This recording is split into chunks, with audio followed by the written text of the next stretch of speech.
It's okay. Don't you worry. Relax.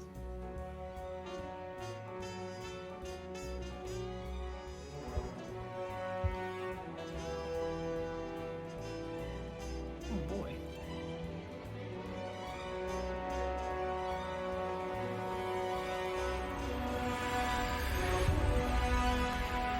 Oh, yeah. That's unfortunate, but it is what it is.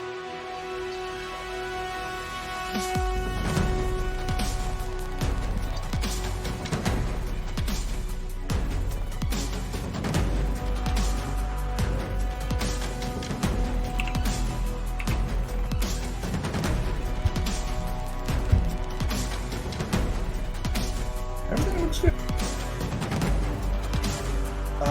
I'm gonna enjoy it no matter what because I'm happy to be here with all you amazing people. I'm blessed to know Aggie already, and I know how it gets to be around, and you all sound already super exciting. Meowing during the game is just my.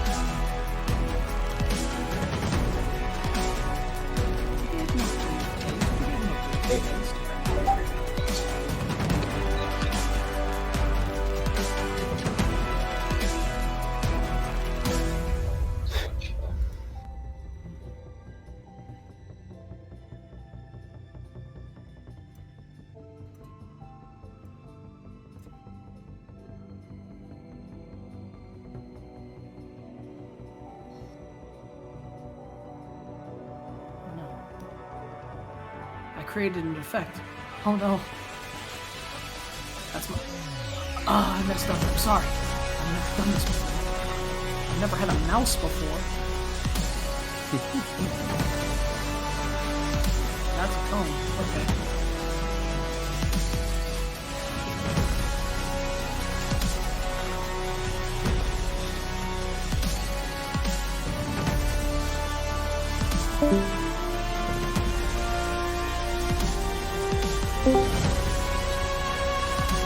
They're having Say the C word?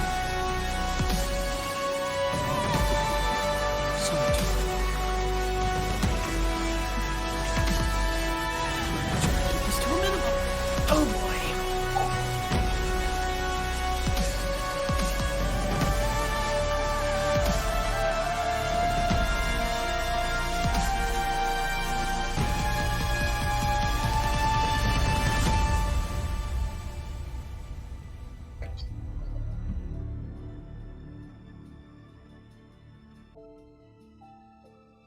I can hear you. Shoot. If I can help, I'll try.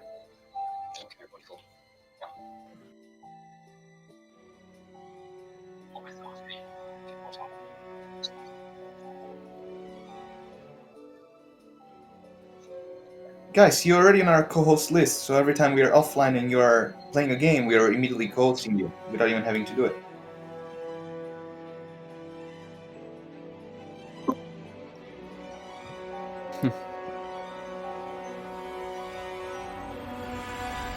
Happy to help.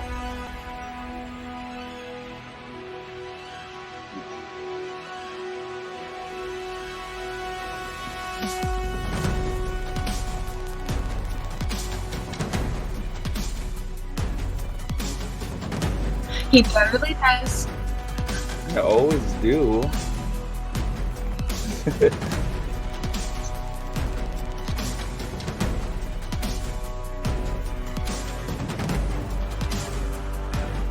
It was a 1 week marriage. It was very sad. It was a 1 day marriage. Yeah.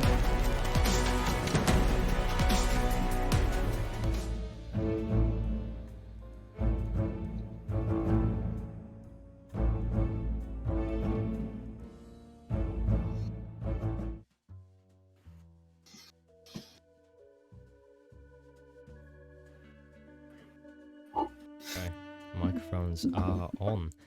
Hello and welcome to this episode of a Roundtable. As always, I am your DM for the night, and well, we have some very special things going on this evening. Very special indeed. And of course, the main announcement for the night is look, I've got LED lights behind me, and that really is all there is to mention. No, I'm just there's quite a bit more to mention. As you well, I'll just jump straight into it, and we've got a little nice soft reboot going on. So Hello, and welcome to the new overlay of Roundtable. I'm gonna try and get this right because everything's inversed, but to this, no, that's wrong side. To this side, we have Sam, wonderful. Oh, Hello. up here, we have Shaw. Down here, oh my god, it's so hard to point at people on camera. Down well. this way, we have Elijah. I'm sure you've noticed we got someone a bit different down in this corner. Ha, nailed it first time. Down in this corner, we have a very special guest, Luca from Dungeon for All. I'm sure if you're in Dungeons & Dragons TikTok at all, you will have come across one of his videos, but he will be joining us in the session. And no doubt, bringing up a character which will make everyone go, oh wow, which is what I'm very much expecting. Okay. And my coffee's going cold, that's not nice. Anyway, with that, are you all sitting comfortably? If so, then attend closely. Let's dive into tonight's episode of The Round Table. Let's go.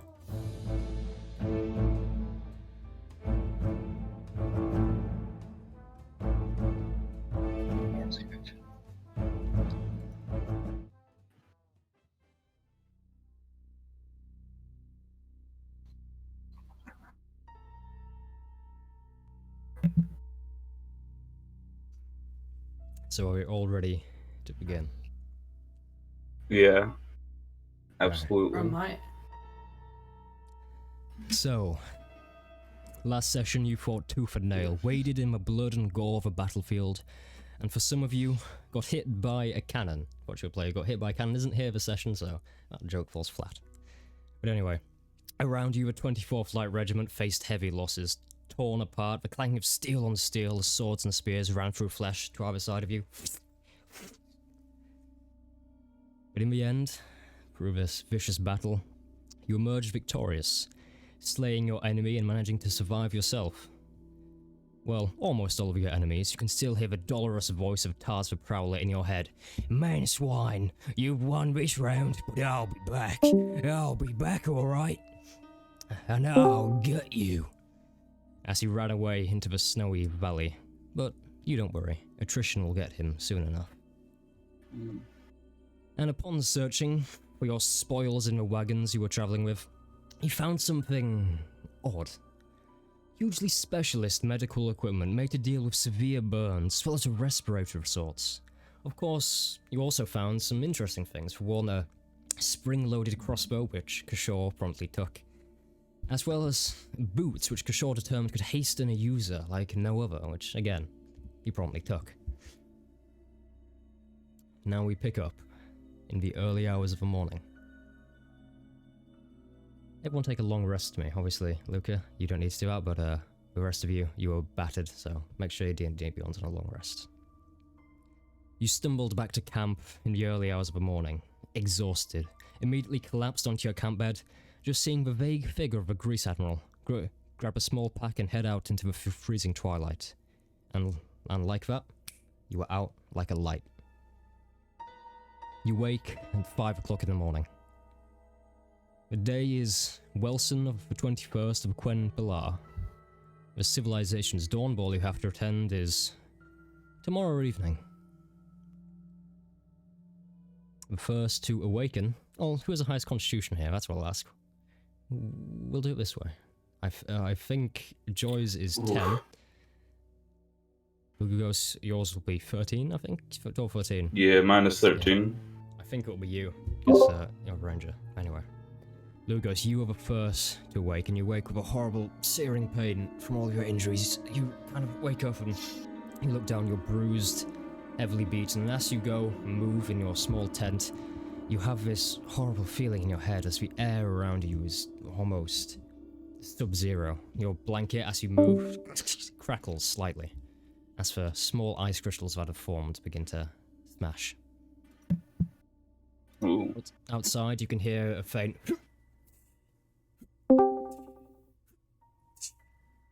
Wood is cut. The air is still as freezing fog rolls into the valley where the 24th is stationed. What are you doing? God, it's fucking hot. I go to check on the others right now. I think I was sharing a tent with Leo Koss. Yeah. Want to see how he's doing. He's fast asleep. You notice, kind of in his sleeping rags, he has his right shoulder somewhat exposed in kind of this burlap shirt he's wearing. He's got a weird symbol made branded into his skin. It's burnt into the very flesh. This large black jagged symbol. Would I have noticed that before? You would Or is notice this it wasn't new? there before. It's new. Interesting. I'll take note of it, examine it, what the symbol kind of looks like. Can I identify it and relate it to anything? Make me a religion check. Sure, just for you, man.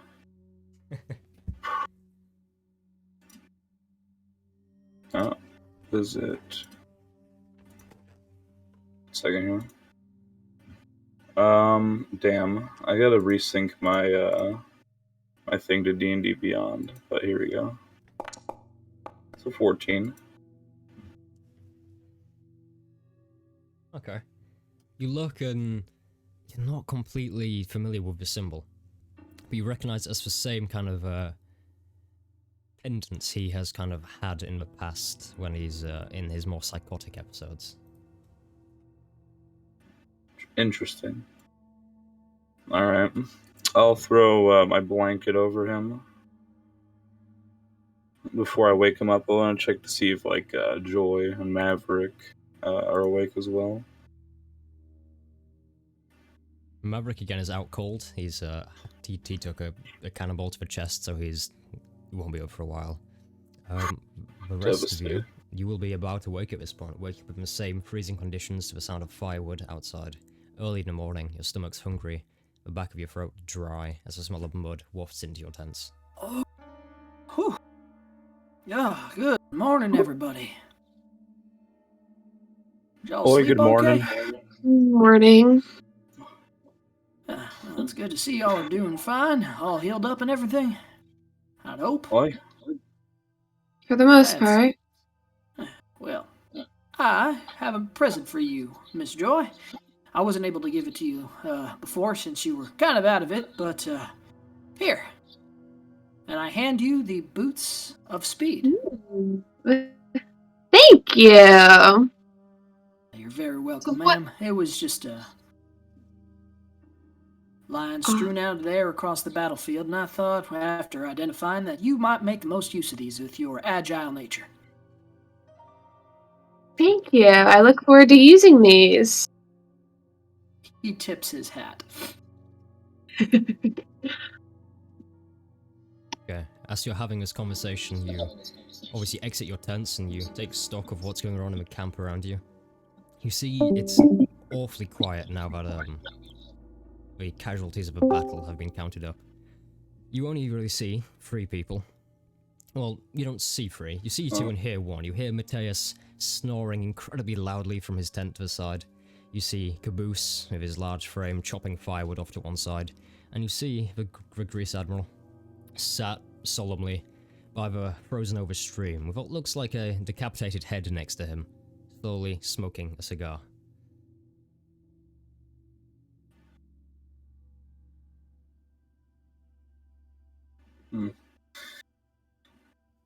Well, I fucking slept last night, but I didn't sleep very well. It's fucking freezing. Could use a fucking warm brew to warm me up, maybe. So, how's everyone else feel about that?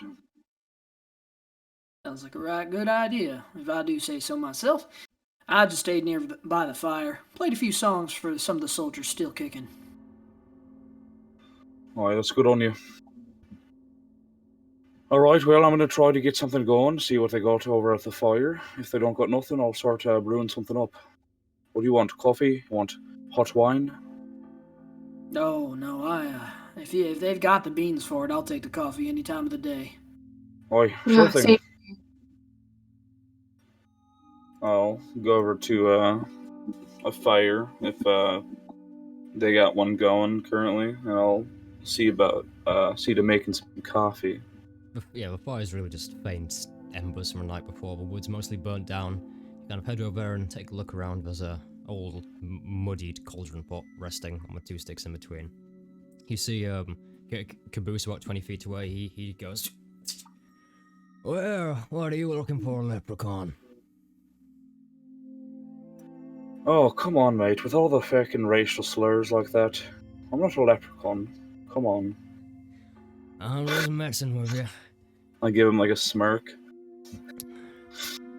Well, Alright, you big chugging tank. I'm looking for some coffee so I can get me and my friends a little warm in this hellish cold hellscape that you got. It ain't that bad. I'd call it home. Certainly.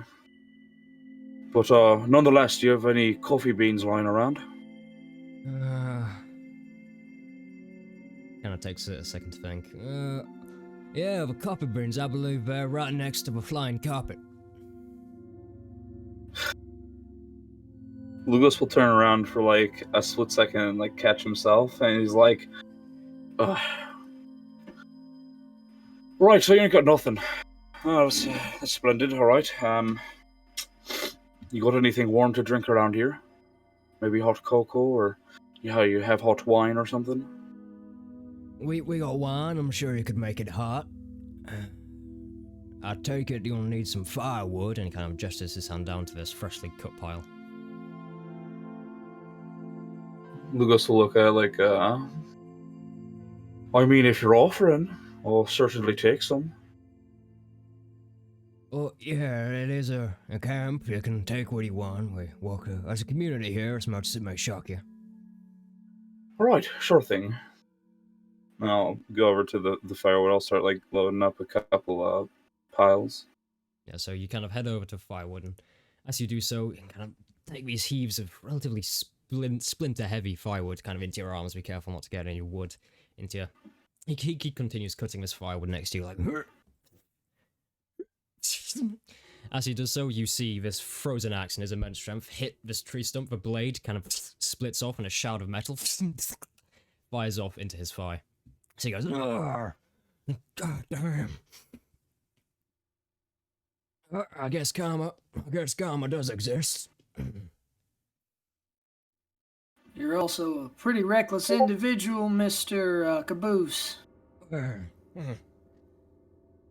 I think that's been a bit hasty. What have I done that's reckless? And he gives out like a very almost annoying smirk in reference to killing the prisoner you were interrogating the other day. Well, It's like a shit-eating grin. Exactly. Well, let's see. If I had to count the ways, good sir, there would be about the 3 times that you fell unconscious yesterday. There would be the time that you supposedly knocked unconscious a prisoner. I mean, far be it from me, you fight like a devil, but you get hit like a cart off the rails. Or, yeah, sure, but... And he just gestures down to this large piece of fractured metal just in his thigh with his crimson blood running down his leg. I'd say we can stop talking and probably do something about this. Alright. I'm gonna walk over and just rip it out of his leg. Are you trying to be gentle whatsoever? No, I'm not. Roll me a d4. Oh, sick. Nice.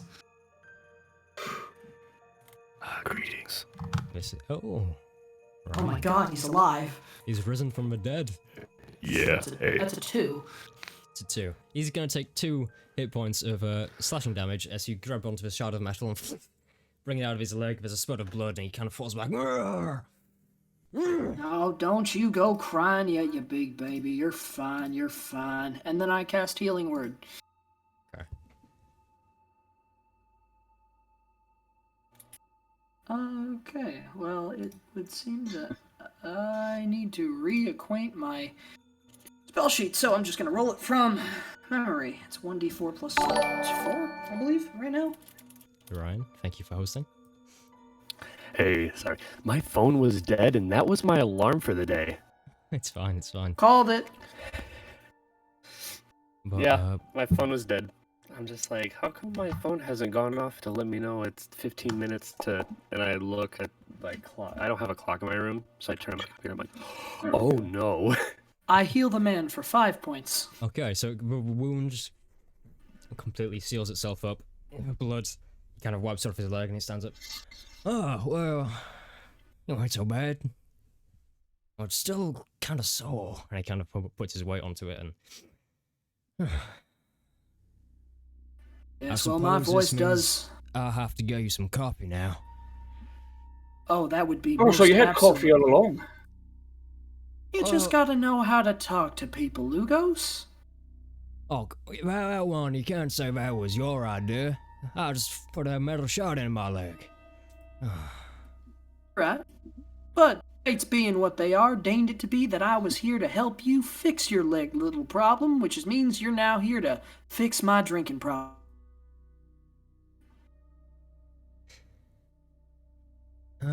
Take a seat by the fire. I'll get you some coffee. Oh, right. Fucking... I can't believe some of the people in this camp here. Jeez. You just gotta know how to talk to them, Lugos. All I did was ask where the coffee was. Is that so wrong? Did I say something wrong there? No. So, You just excuse have me, to where's the coffee? Yeah, Right? no, none of that was wrong. I'm just saying that you have to know that you're dealing with particularly abrasive individuals, especially Mr. Caboose. He's a right git. Well, I suppose two abrasive people don't really mix, do they? No, they don't. Unlike mixing whiskey with coffee, it just doesn't work out the same way. Why? Alright? Don't you go around talking about whiskey and coffee. That's a little something special. I love whiskey and coffee. Who doesn't? At this point, you have seen the dead arise as Maverick, with a horrible black bruise across his chest, slowly emerges from his tent in the morning. Well, good morning, sweetheart. We was worried you weren't gonna get up. Mike's still off, buddy. It's okay. What the hell's man? As he Did was you go like, mute mouthing there the for words. a second, boy? Sorry. That cannonball Think- really did a number on your chest, didn't it? Yeah, how's everyone doing? What I miss? Not much, just trying to find some coffee this morning. Right. Alright. Just like patting my sides, and I remember my side pouch. And kind of like without really much of a second thought, I just grab a piece of jewelry and just kind of just put it over my neck. Just tuck it in my shirt.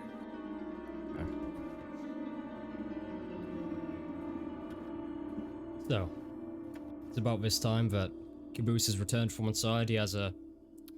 It's not a steaming pot, it's a lukewarm pot of coffee that he brings over and he says, "There you go, breakfast served." He just kind of slams it down on a small, roughly cut wooden log in front of you. Oi, mate. Yeah? Might you have any whiskey around? Add a little oomph to the coffee. Well, unfortunately, that's my personal supply. Oh, come on now, we're good friends, right? We fought side by side in a battle. Sure, you can spare a little bit of whiskey.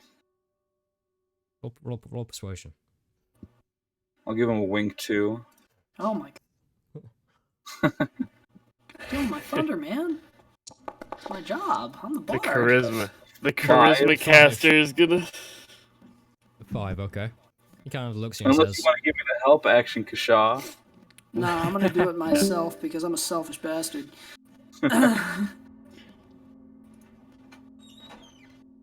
Mr. Lugos, we just had this conversation. You can't just... Mr. Caboose, pardon my friend here.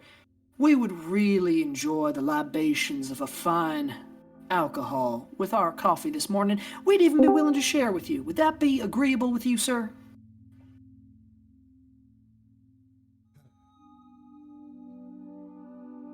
"I got 5 minutes. Do all the drinking you want in my 5, but then I'm going back to work." 5 minutes is all we need for a good breakfast, sir. You are a scholar and a gentleman. He sits down like, oh, what's a scholar? Sits down on a log next to you. Well, sir, that would be what you are. Ah, I've been called a lot of names. Never had one. It means something good. Don't worry about it. Here, hey, you see, he reaches into a pouch in his belt, gets a. It isn't even like a branded bottle of whiskey. It's like a dirty glass jar with a muddy cork slammed in the top. It's like Good cracked. enough. Good This enough. This is gonna be the best stuff. It Watch. isn't. Especially, it's not like the color of whiskey you'd expect. It has like these red and brownish tints to it, much more than whiskey would normally have.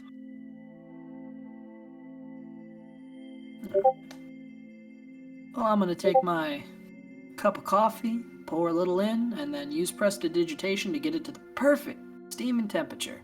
So Mix it up. Begins to steam slightly. And I take a nice long morning sip of that fresh coffee. As you're sipping and drinking, you see as Grease in the far corner as he's staring off towards the stream. He gets up, you see he reaches down to the head next to him, he's sat next to. Grabs it by its long, greasy looking hair, picks it up, and walks over with it, just like smashing against his knee. Walks over to you, throws it all down on the floor, and as it rolls towards you, kind of leaking this black blood from an oozy stump, you recognize it as Talza Prowler, kind of going towards you. Looks at you all. Well, Good morning, folks. How y'all doing? Is he just holding the corpse of Tars the Prowler? Just the head, and it looks like it has been used as an ashtray. You see there's like his cigar has been like used Jeez. kind of in the eyes. Well, morning, Grease. How you doing? Yes, I'm doing as well as can be expected. Right, just having a nice morning breakfast here. I can Breakfast on see the that. battlefield. Well, unfortunately, you aren't going to have much time to do that. Orion, you're still muted. He kind of he looks down at his pocket watch. In 2 hours, we're moving up to John of the 25th. You can come with us if you want, but I don't know what kind of time limitations you have. It'll take us about 8 hours to get there. We're moving into Siege Town in about another week. I don't know if we can spare a week. We definitely can't. We've got to. And We've got to meet with this halfling lord. Your Well, all's little shindig supposed to be happening tonight? yeah, the ball is the following evening, so you've got about tomorrow. 28 hours, 30 hours.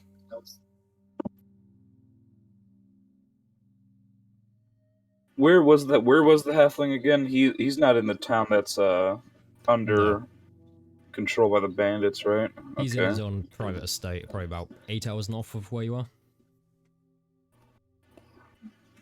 We don't necessarily have to move through the town to get to him.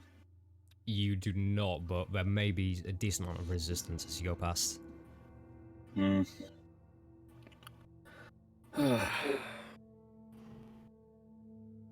And if you're kind of being perfectly honest with yourself, you don't see the after seeing how they were massacred yesterday, that the 25th would be any more capable at taking the town now with much less help than they have been in the last 2 months.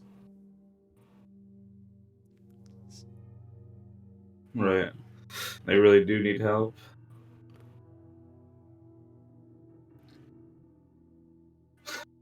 Was there any way that we could speed this up and maybe get it done with before tonight? Well, we're moving out, but if you're determined on sieging the town, I've got a possible way. Well, let's hear it. Because I take it, if you're attacking with the amount of people you have, you want to be sneaky, right? Right, of course. And It's what I happen to be better at. he goes and sits down on a log opposite you all, and he gets a small kind of canteen from his belt and starts drinking some water. I went scouting last night, and I think, if we're being sneaky, I found you a possible way in. You see, the town sits in the middle of open fields, but on the east side there's a small, dropped trench into the landscape, filled with trees and other woodland. It leads straight to a disused sewer grate, and if I'm being correct, you get into those sewers and you can find your way straight into town. Was there any catch to that? Wouldn't they guard it, or no? Are they too lazy? That's if I even know it's there. I see. The cat is walking in the sewers. That's disgusting. Oh, come Oh, on, Missy, don't be all so up and tight about it, right? Darling, That's there is disgusting. absolutely... it is, but you don't I've need to be pushed worried through about worse than that, Missy, trust me, alright? I've been knee-deep in fucking shit before. Mr. Lugos, there is no need for you to describe in detail the amount of shit you have waded through. I have a simple solution to all of quiet this. down. I can simply clean us on the way in, make it smell like roses and daffodils. It'll be fine. We don't have to worry about filth or stink or stench. It's fine. Trust me, you'll fit in much more in that town if you do smell of shit. No, I'm just saying we won't smell it. They will, sure, but we won't. Well, I'm no stranger to smelling like shite. I really don't mind. Well then, Mr. Lugos, you get to wade through it all with your nose intact.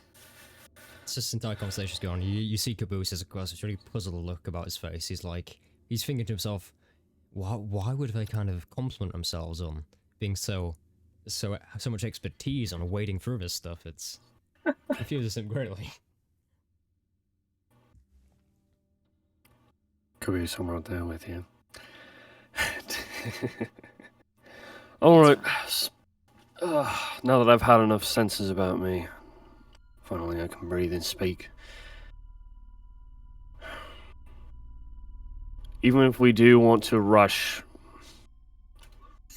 we know that we can't have everything just handed to us at this point. If we miss the ball, we miss the ball. If it is for just the sake of rewards, there's much better things that we need to do now than being praised by a halfling at this point. As much as it would be great to make it on time, if you want my honest opinion, there's more important things than pretending we know how to dance and being served caviar and wine right now. A ball. I haven't been to a ball in ages. We're definitely going. But that's the thing, right? I didn't sign on to go on this little adventure of ours just to be a soldier in a fucking little battle. Right? I mean, we're severely outnumbered as it is. I don't know if it's really our problem anymore. We helped with how we wanted to. I'm not... All I'm going to note is that if we do strike tonight, we do our stealth work, we make this quick, we still must carry this out thoroughly. And when we Well. leave the town, for if we do head us a halfling friend, we make sure that we leave knowing that we've done this job properly. Can't leave With all things due half respect, done.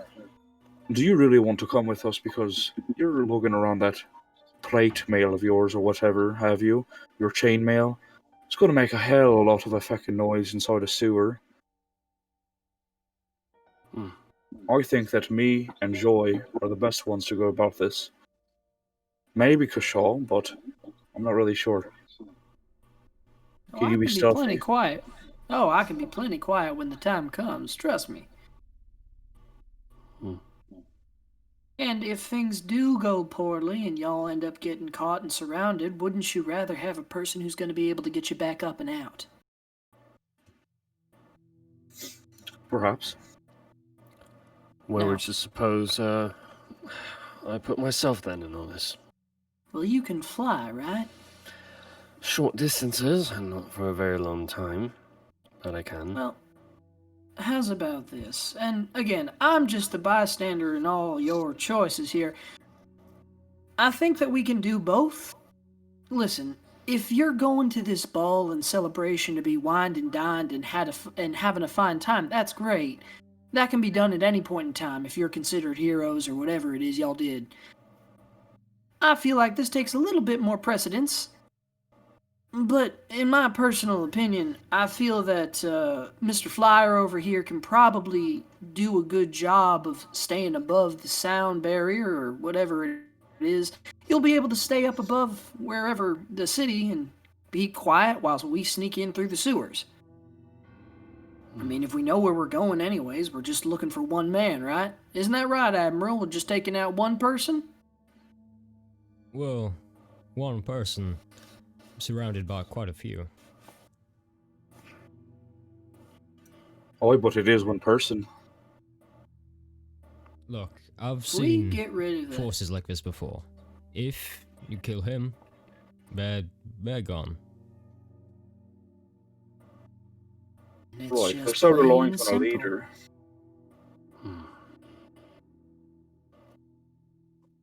I don't know about y'all, but it seems pretty cut and dry to me. We get in, we take him out, we leave, let them fall apart, and then, hey, we get to walk our ass all the way back to wherever it is we need to go to get wined and dined. It seems simple enough. Sounds good to me.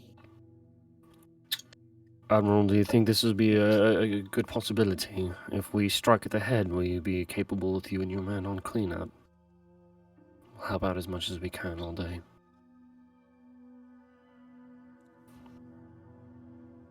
Well, we have 4 men left. Saying that, there are veteran in the town prisons.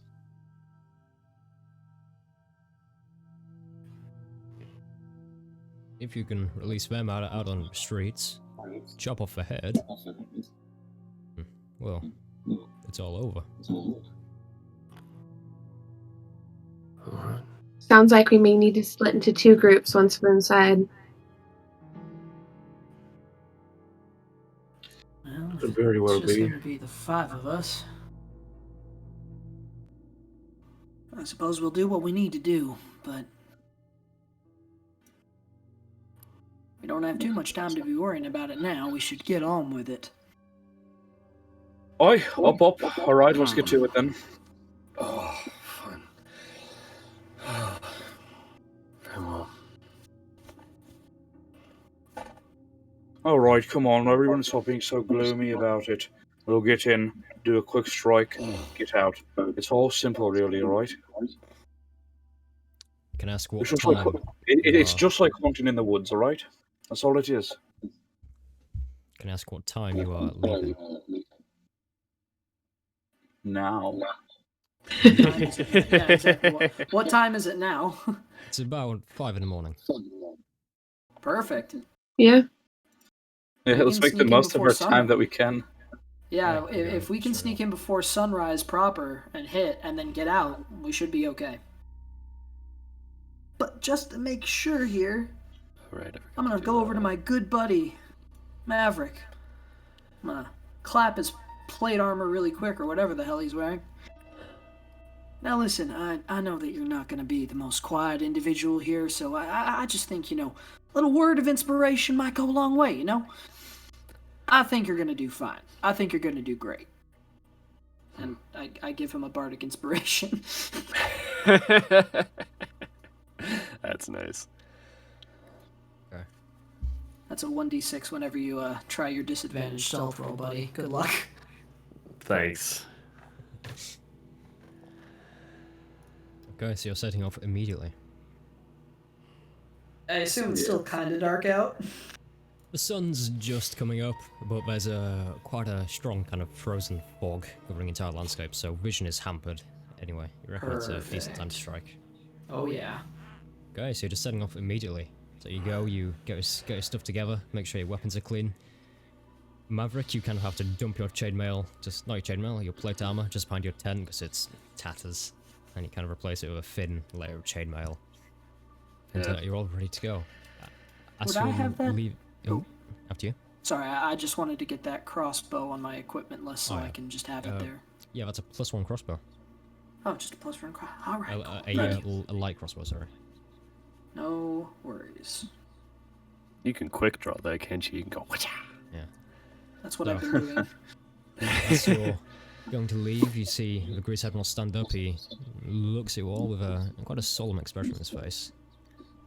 Well, this may be the last time I see you all, so it was an honor. Until we meet again. And he kind of just extends a hand out and a handshake to you all. I'll shake his hand and I'm like, don't worry, you will. Ah, very optimistic. I like it. Realistic, more like. Yeah, we'll see about that. Best of luck. And he kind of ducks into a tent and does his own stuff. The head of Tar's still just on a log by itself with a cigar smoking in its eye.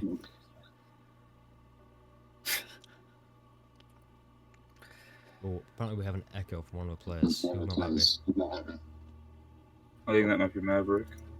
No, it was. Wait, It stopped Joy. when Joy muted her mic. It was fine. that is good. Yeah, there we go. I see his joy. Yeah, it's all good. Yeah, But looks like that's succeeded. I'm not an Thank you Echo very Knight much, yet. Dr. I didn't Matt. take my 3rd level in fighter yet. It's not me. Sneaky. You head out across the relatively frozen morning, heading across fields and hedgerows, a few pieces of woodland as well, and all in all it takes about half an hour before you see the silhouette of Dalry appear in the distance. You see it's a brutish wooden figure. It seems to consist of 2 great mounds of earth, just terraformed upwards. There's one which is wide and low, and the other is very thin and tall. And both are surrounded by these wooden palisade walls with watchtowers every so often. It is the very quintessential self of your Motte and Bailey castle. You see, it's completely a monolith in these open fields, which then turn to hills. The only cover you can get is, as he said, from the east side, there's a small piece of woodland that kind of drops down into a natural valley, and leading against the terraformed edge. You see a dirt path that leads up to the main gate. It kind of ramps up. And on the actual top dirt mound itself, there's a relatively small wooden great hall. It's really quite quaint. It's not... It's more just a hall. There's no point saying it's a great hall. It's a hall. And the rest of the town, it's very tightly packed. Small one-story buildings, the odd 2-story building. Tightly packed, all wood and thatch. Very small. And you kind of approach this monolith, cold air stinging the back of your neck. Any specific approach plan, or are you just going straight into the woods?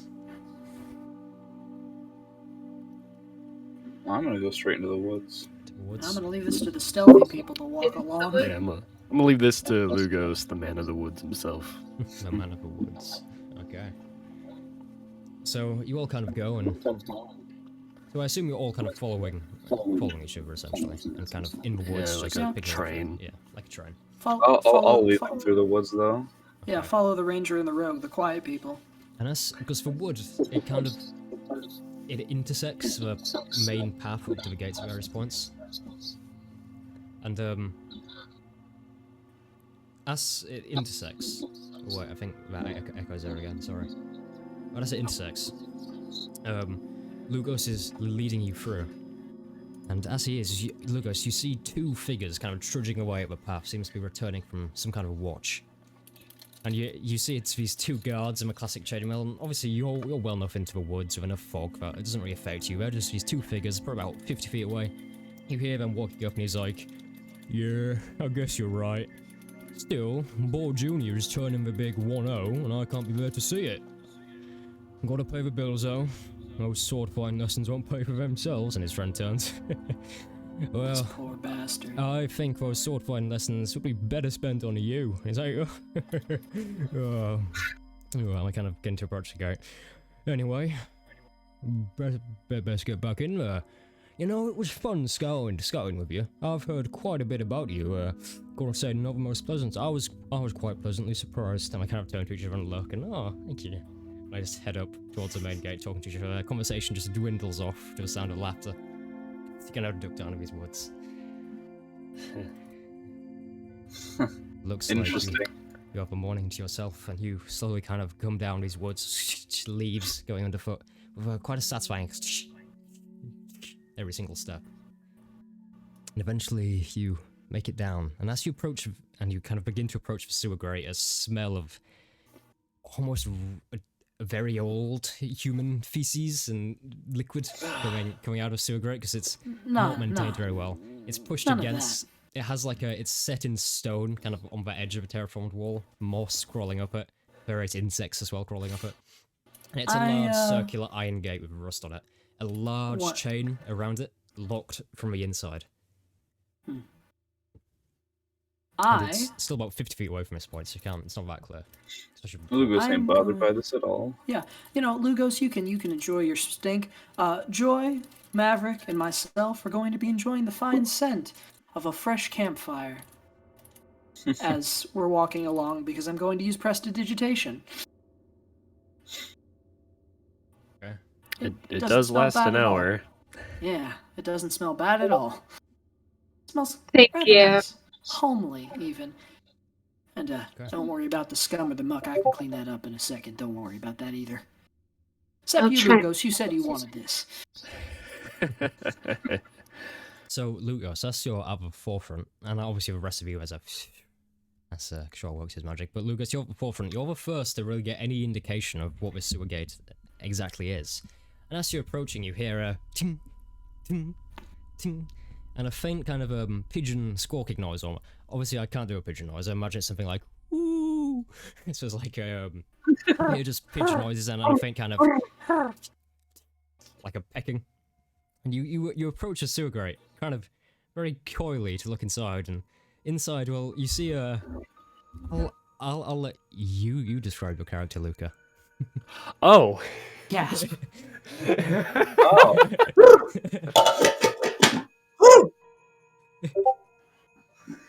So I guess what you see is bluish grayish feathered, all incised, wearing leather, reddish brownish leather gloves. He's wearing also a poncho, and yeah, he has very skinny chicken legs. Only they bent like real knees, like humans, and that's about it for what you see. And he has a pan, and he seems to be doing some shit with his pan, just like Yeah. Oh, goodness. You watch as this figure kind of puts a pan down and these like thinly smouldering embers goes and picks a few kind of bugs and moss from the walls and throws it onto like a very I won't say disappointing kind of, but it's quite a disappointing. So just like a small beetle pops as it lands on the pan.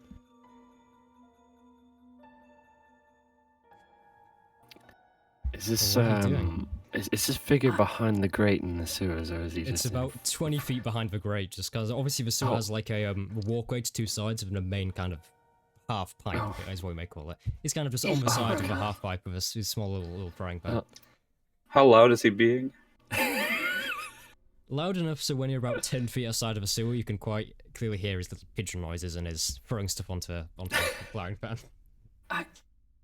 I am making such a great feast that I'm very excited about it. I can't contain my excitement. Woo! I can't help but appreciate that poncho. But, my goodness, he is making a racket. Okay, hold on. Oi! He's Burn. kind of cute looking. He is. Wait, Mr. Lugos, I got this. Sure. I move forward. Partner, hey! You there, with a cooking pan.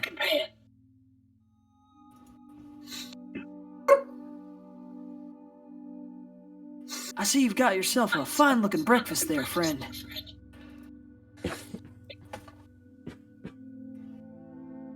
I was wondering It if shows perhaps- maggots and spiders. Absolutely delicious. I cannot wait to see the finished product. Would you mind letting us in here, friend? Oh, yeah, that looks delicious. Just scrumdiddlyumptious.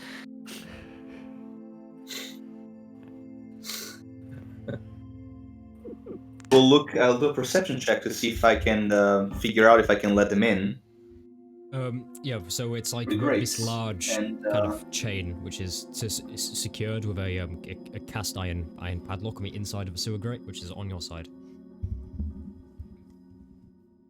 It's relatively kind of ramshackled, probably about 20 years old, you reckon? Quite flimsy looking, effectively. First time rolling on Foundry, so I rolled It's for just- a hit here. Can you yeah, see my roll? It's just /R. Do you have it set to public or private?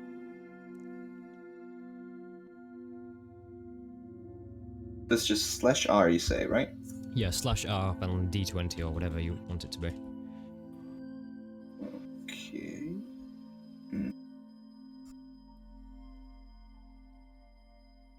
Some issues because it's not reading down. Okay. So it's the wrong slash, I believe. That's the wrong slash, right? That should be the right slash. Correct one. Like that. Oh, I see something.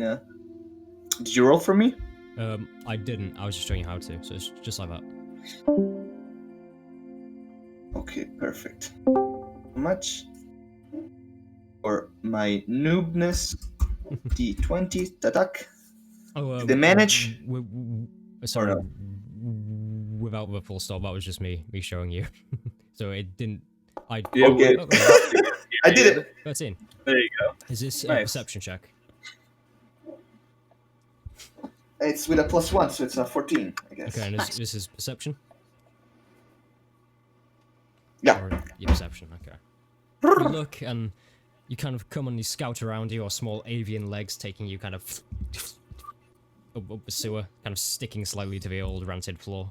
And you look and investigate this rusty iron lock. It's a ramshackled old thing.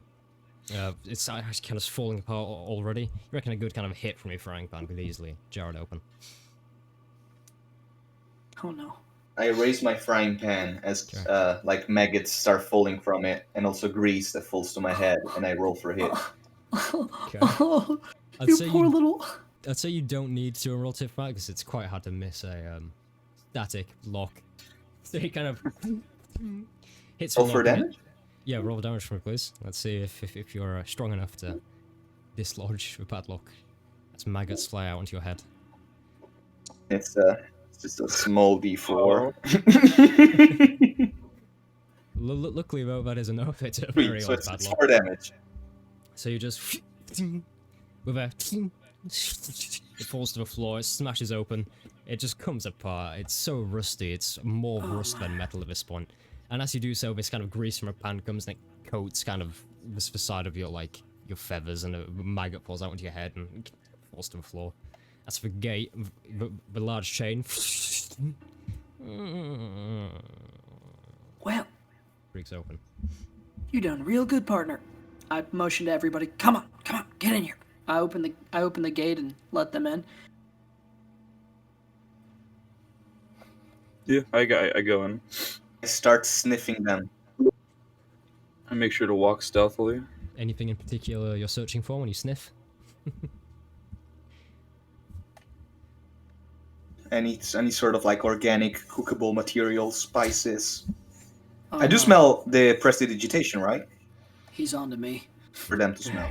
For He's on to me. Ghost, there's quite a strong smell of mushroom as well. Oh no. It's a very kind of musty Start smell. licking Lugos. I start pecking on him and licking his legs. Oi, little birdie, what the fuck are you doing? Stop! And I like try to kick him off, shaking my leg to get off. Down. Just get down. Yeah. Hold on. He pushes me away. I keep coming back like a pigeon, just like. Wait. Okay. Oi, do you speak common at all, little birdie? Oh? I present my pen forward and I use one of my cantrips, which is Control Flame, and I make the flame spell no. Oh. Oh. Fan? My. Like, Well, my I heart. I think he answered your question, but not in the way you were. I like you. Do you have a name, friend?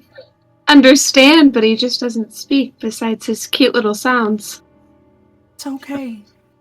He's got a song in his heart and he needs to sing it. It's perfectly fine. Is Kasha almost crying here? I Is he use the almost pen to show them my name. I just like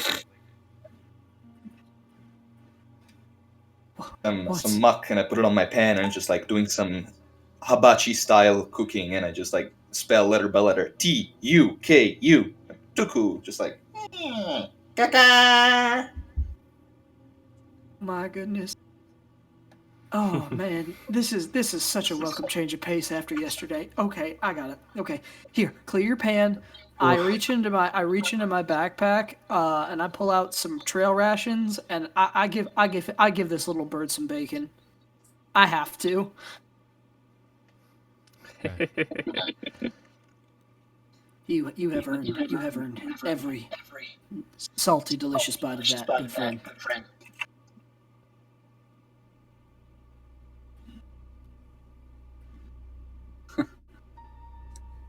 They're doing a little chicken dance. Incredible.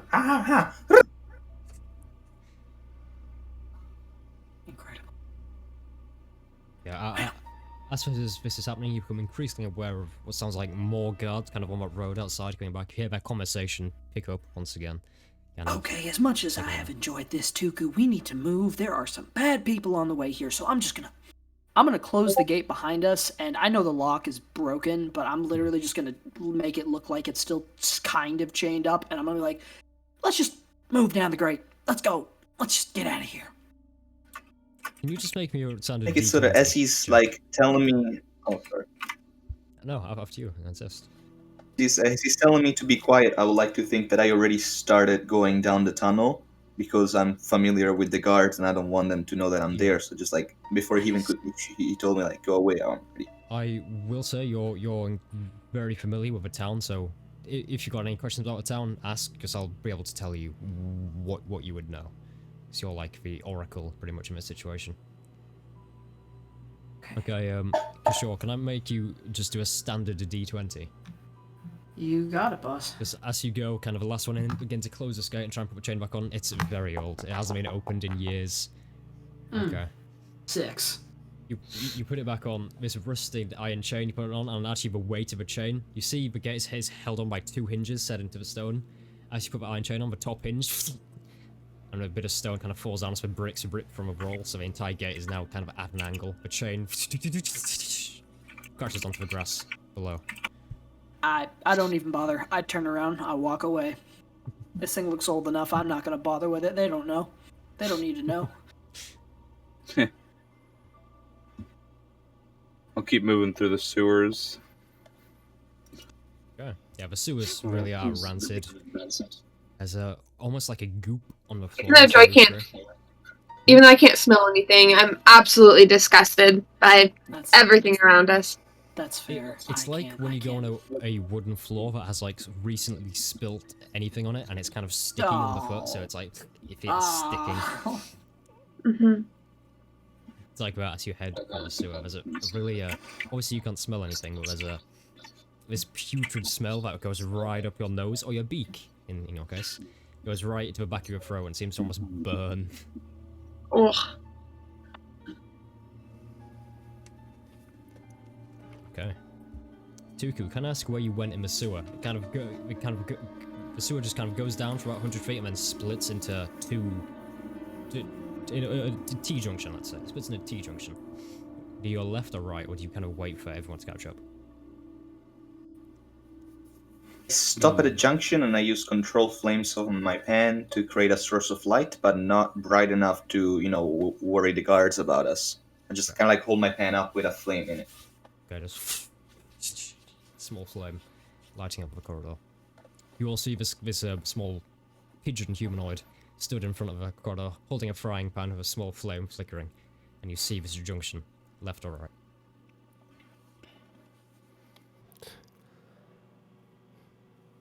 Could I try to pathfind for us by making a check, perhaps? When you say pathfind, what are you trying to... What do you want your outcome to be? I want it to be the right way. No, the way that if I'm able to tell like which area looks less trafficked down here, Right. maybe. Tuku, you will know there are 2 kind of exits from a small sewer system. From your knowledge, there's one on the main street, which you can get to from going right. That brings out kind of in the middle of the main street, quite close to stuff like the dungeon, very much in the center of town. And if you go left, that takes you out more out of field, and that would bring you up next to the apothecary, which is kind of on the outskirts of town, pushed against the wall, probably more stealthy, but if you do want to go to somewhere like the dungeons, you'd have to go across the entire town. information, right? And I can choose to withhold whatever I want or tell them whatever I want, right? Yeah, of course. Yeah. Wise, would you say that I have a specific image of what I know the sewers to look like and their Yes. exits, correct? You will have been down here enough times to know exactly where I'll- you're going. Oh, sorry. I'll point at the guy who gave me the bacon. Guy that smelled like something, and I heard him under his breath saying he's onto me, and I'll show them my pan, and I'm gonna symbolize like put something in it, feed me, and I shall show you the way. I shall the way.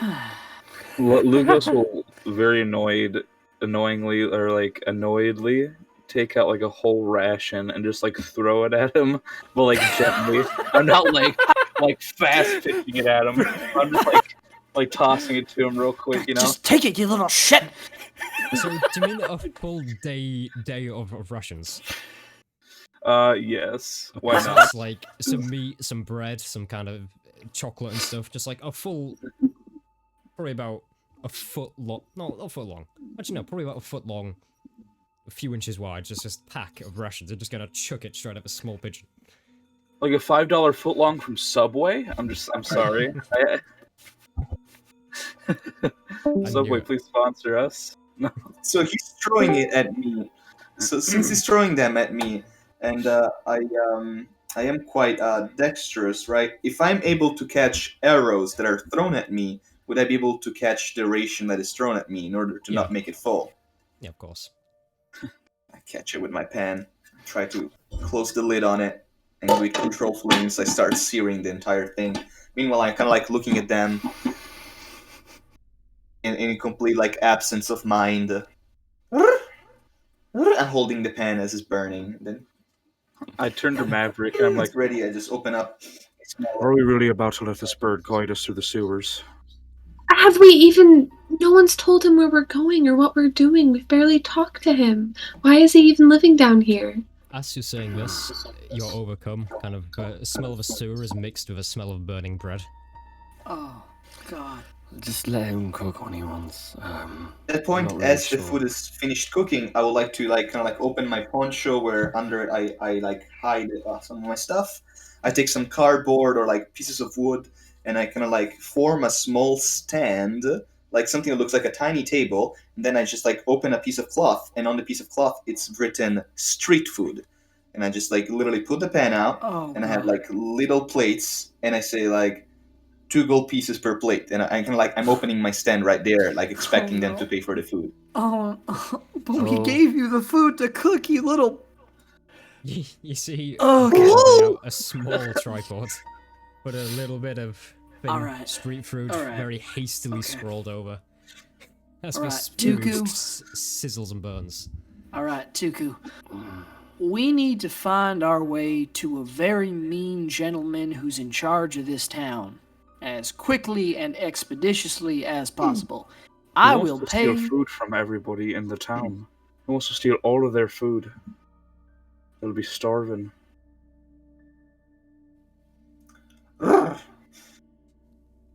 Says I hear stealing food. Exactly. So, we are here to Eat the help pan, liberate the Put food. my cooked food in the bag. I take some Cajun peppers and I slam them on my pan on my pan, and with control flames I show them a map of the sewers, and I go where do you wanna go? It's like a little pigeon Mario. I love it.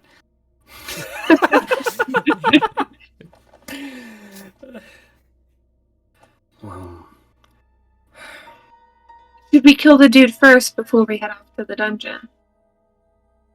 I think that if we release them from the dungeon first, it could help with the rest of it afterwards, right? Maybe them being free could cause a bit of a distraction, make it easier to get to them. For sending them in as a sacrifice. Yeah, No, not a sacrifice. They're the Tyrannom. They know how to fight. Well, They're they know how to guards. fight, but they're not armed and they're still organized. That was the whole point of taking the head off the snake first. Well, I would think if it's in the dungeon, the armory wouldn't be too far from the cells, right? Shouldn't we kill the head of the snake before we release them? They'll stand more of a chance that way. But what if things go sour and we get caught in mid-stealth and we have... There's what, 5 of us? I have to face off against maybe 20 guys. We're outnumbered 1 to 4. Well, you know, there is such a thing known as retreat. We could leave. If it really comes to that. Alright, yeah, sure. I suppose if we're going to get caught in a stealth mission, it's before we release prisoners instead of after when we're putting them innocents in danger. We should cut the head of the snake first, I agree. It's a good point, sure. Let's, we'll go for the head of the snake first. The rest will follow. They'll split off. Make a show of it, you know? New bird friend? His name's Dooku. My wing in the glove. Eating my street food. You rude people. Rude people! Rude! All right. I will purchase some of your street food if you help us get rid of the man who's going to be taking the rest of your food. You to eat it, like takes out a plate, gives it to you. I put 2 gold on his You table start eating. and I start eating the food. You know what? I suppose I didn't even have the chance to actually eat something back at camp. Alright. So I'll right. throw down two pieces of gold for him, whatever. Fine, even though 2 it's gold. my I'll take a plate. rations. As everybody's paying and getting their food, I prepare a little pouch with all my spices and things, and before they can eat, I just like start putting like centipede legs. Like good, protein. Oh, you. Lugos is gonna And pinch then his just like nose while he eats. hairs of flies. Like very So I'll toss 2 gold pieces on the table. flies in their butts. When I take my food, I'm just gonna take the plate and kind of just dump it all on top of Lugos's plate, so I don't have to. I Why are you Can I doing ask, that? Would you say a Constitution saving throw is necessary for those who eat your food? Maybe. If you consider this a short rest, this counts as my chef feat, which would heal people 1d4. But if they're fully healed, then no problem there. I think we're okay, but I'd say it balances out so that it's surprisingly good. oh yeah, no. I'm 100% prestidigitating the smell of delicious bacon as I eat and close my eyes so I don't have to see what I'm chewing down. Yeah, you have this beautiful smell of bacon as you put centipede legs into your mouth, and it's like, this Oh isn't bacon. man, this is incredible. The flavor Lugos is pinching his nose so he doesn't have to smell the sewer as he bites down on whatever he's eating. All right, Lugos, I can't. I snap my fingers and I give you bacon scent too, so you don't have to deal with this anymore. Oh, thank the gods! All right, I was just hoping to ask, but I'm really glad you did that. Yeah, I know you little bastard. Anyway, I'll try to shovel it down. I'll try to take 1 bite before I ask Kashaw for anything. yeah, I snap my fingers. Everybody's getting bacon today. Just close, All right, everyone's getting bacon today. Let's go. just close your eyes. It's better if you close your eyes and just swallow. It's great. It's delicious. Oh god. I think there's a leg. I think there's a leg in my throat. Hold on. Oh, Oh god. The texture really is unlike anything I've ever eaten. There's like the hard shell of insects mixed with like the soft raw chicken-like insides. There's a bit of Oh, mush and some Jesus. horrible gristly bits and No need to get too descriptive about it. All right. Thanks, like a- buddy. Thank All you. right. There's dust with like bits in it. Oh It's really god, quite horrible. stop it, please. I'm begging you. And you can feel it kind of get stuck in your throat as it works its way down. It's the bacon smell doesn't do much against the texture. It's Oh man, that's Hey, Merlin.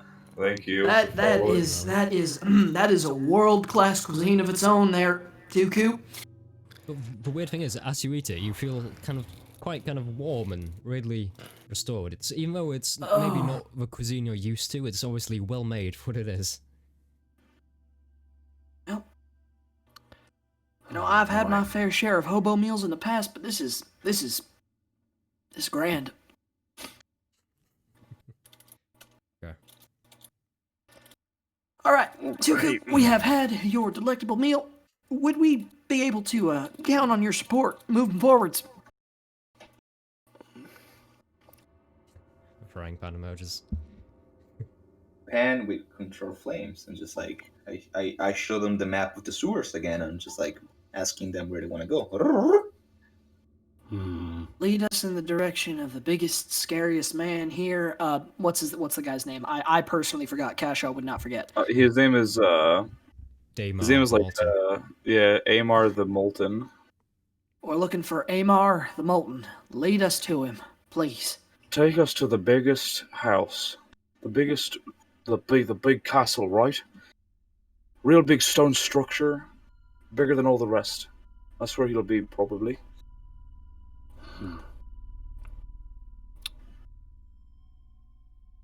I Seems turn like on the there's two control flame exits on the there. pan to make it a torch, and I start walking the direction that leads them there. Okay. Off we go. Would you say you'd lead them to kind of the quick way, which will take them onto the main street, which obviously high chance of being seen, or take them around the back of the apothecary, which it's more stealthier, but it's the longer way around. It's your choice of this one. I believe that they need to digest, so I would take the long way to help their digestion. Oh, thank you. Yeah, so you Oh, kind of how walk around convenient the that we're sewers. already in the sewer. You halfway through, there's like a small leak from a roof because it's a stone and mud roof. You see kind of last night's rain. You see it kind of dripping down with a, and you kind of have to avoid around it. And as you do so, you almost kind of fall into the half pipe because the floor's slippery. But you kind of have to dodge around it and continue along the sewer. The only source of light really is the frying pan in front of you. You see flickering. Every so often, a bug gets snatched from the walls and thrown into it. As you are led along the sewer, you go for about 2 minutes. There's really no sounds above you. It's eerily quiet, just the odd dripping of water. Before eventually you come and you see a manhole not far above you. There's an old rusty iron ladder. It looks serviceable. Not the safest, but serviceable. Leads about 20 feet up to street level, where this sealed manhole has 2 handles underneath it, which you use for pushing it up and across. Look, I will say the smell here is slightly better. Still bad, but better.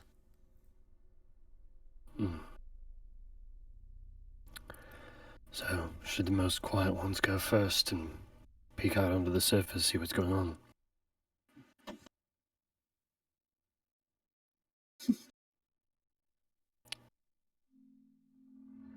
Would I nominate Joy? Yes, I absolutely would. Just like, hey, already something down in you. Lucas, it's either you or me. Would you like to go? I'll go first. Sure, I don't mind. And I'll start like climbing up the ladder really stealthily. Okay. Roll stealth for me. As you begin to kind of climb up the ladder, you're a bit kind of too eager, and on the first rung you come into contact with, you kind of put all your weight into it, as you kind of swing yourself up, and it just snaps off. I didn't even roll yet, dude. This was my own roll for the condition of the ladder. Okay. Unfortunately, that was a terrible roll. Luckily it's only the lowest rung, so it's not vital. Roll stealth for me. There's actually another +1 to this, so it's a 10. 10. 4 to 10. Nice. That's 10. So, I would have inspired you, but I didn't think you needed it, but apparently you did. So amazingly, you seem to have some kind of psychic connection with Tuka, because as soon as the bottom rung snaps off, the frying pan just kind of bursts up and kind of covers the noise of the snapping of iron. Kind of cancels it out. As you continue up, really quite quietly, it's not the best, but say you're in a sewer, which is very quiet as it is, you're doing decently. And you eventually kind of come up to the manhole. Are you lifting the manhole off? Very stealthily, I will. Make me another stealth check. Alright.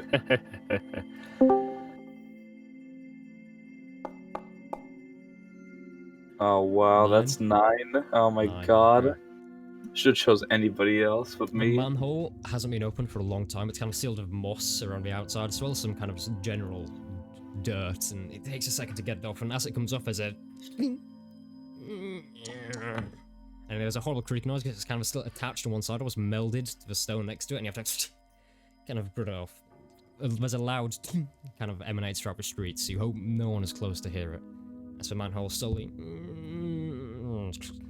Maybe they're used to noises like this, you know? I mean, Who knows? they're rough men, you know? Maybe they drop their swords a lot, or Yeah. Who knows? And your head kind of slowly looks up as this sort of red hair slowly wisps up from a manhole. As Lugos kind of looks up looks around. From what you can see, you're essentially in the courtyard of a horseshoe-shaped kind of building. It's kind of a rectangle, 2 rectangles forward. It's a horseshoe shape. Manholes are in the center of the courtyard. Some benches to either side, and just in front of you is like the wooden palisade wall. So you're right at the edge of a perimeter. You can hear faint voices in the distance, but you appear to be in the clear. If you'd want to investigate that further, you can always, of course, do perception, but upon first glance, you seem relatively clear. I definitely want to I definitely want to make sure that nobody is around. I want to listen very carefully and scan very carefully, make sure we're not seen first. Okay. Roll perception for me. Oh boy. Perception. Oh. Wow. Oh. Somebody take over for me, please. Okay, that was a nat 1, so as you look up, it's safe.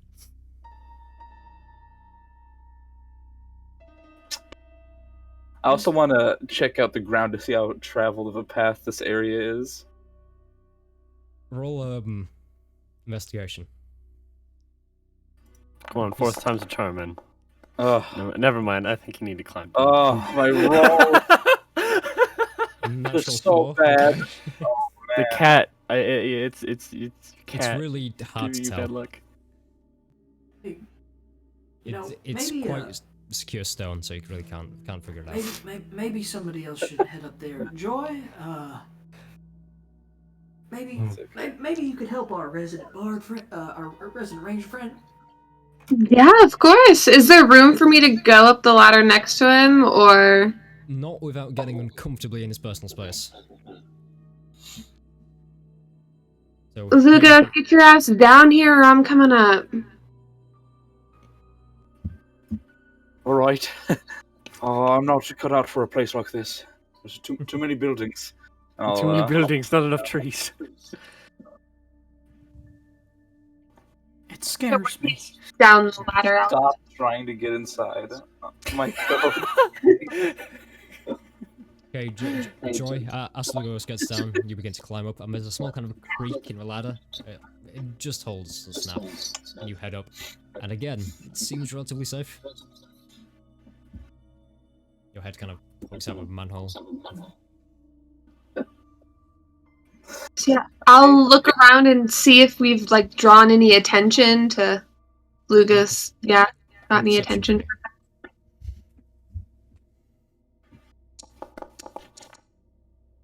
And, Good God. Wow, dude. all right, we're all going in this blind, I think, at this point. So Okay, Yeah. it's safe. Okay. Can I tell which direction we need to be headed in? You can quite clearly. You kind of look up and actually kind of raised above the other palisade walls because it grows higher, kind of a Motte and Bailey style. You see kind of a hall in the distance, probably about 300 feet away. Up a kind of a secure staircase up to a separate inner fort area. Are we in an alley? Are we in the middle of a You could clearing call type it area? an alley. You're kind of in the courtyard of a horseshoe-shaped building, pushed right up against the outer wall. There's only really one passageway through. Okay. Is there anybody around? Not from what you can see. Hmm. Oh no. Okay, so Joy will kind of just shrug and try and stealthily crawl out of there. Okay. Roll stealth for me. Yes, the stealthy tiefling arrives from its hole. 15. Yes. Yeah, you're really Not bad. got quite quiet as you kind of slink up out of the grate and head over to, I assume you just kind of get some semblance of cover kind of near the horseshoe-shaped building. Oh, Up definitely. against a wall. Okay. The rest of you. What are you doing? Alright. I don't think they did enough scouting. I'm gonna climb up and definitely use my bardic inspiration to stealthily climb out of the hole. Yeah, you are, buddy. Here you go. Roll stealth. Alright.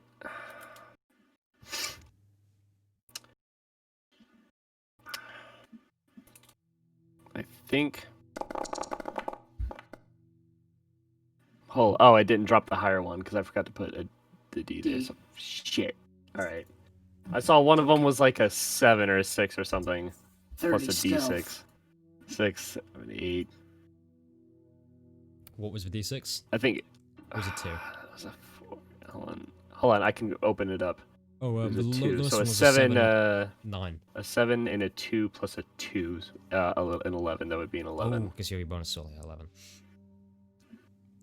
I think it's relatively stealthy. You can't really say much. There's a slight kind of clanking as you head across, but not too dissimilar from how Joy had done it. Who's next? Man of the hour, Lugos. Redeem yourself. Alright. I go back up the ladder stealthily. Really, really trying to make Yes. sure I don't More fuck it stealthily. up this time. Come on, buddy, you got this. Our new avian companion is just going to be like Nat 20 on stealth, be like the quietest thing in the world. Okay, that's an 18. You redeem yourself. You kind of easily, nimbly climb ladder, emerge from top of a manhole, and just scoot across like a shadow straight to a wall.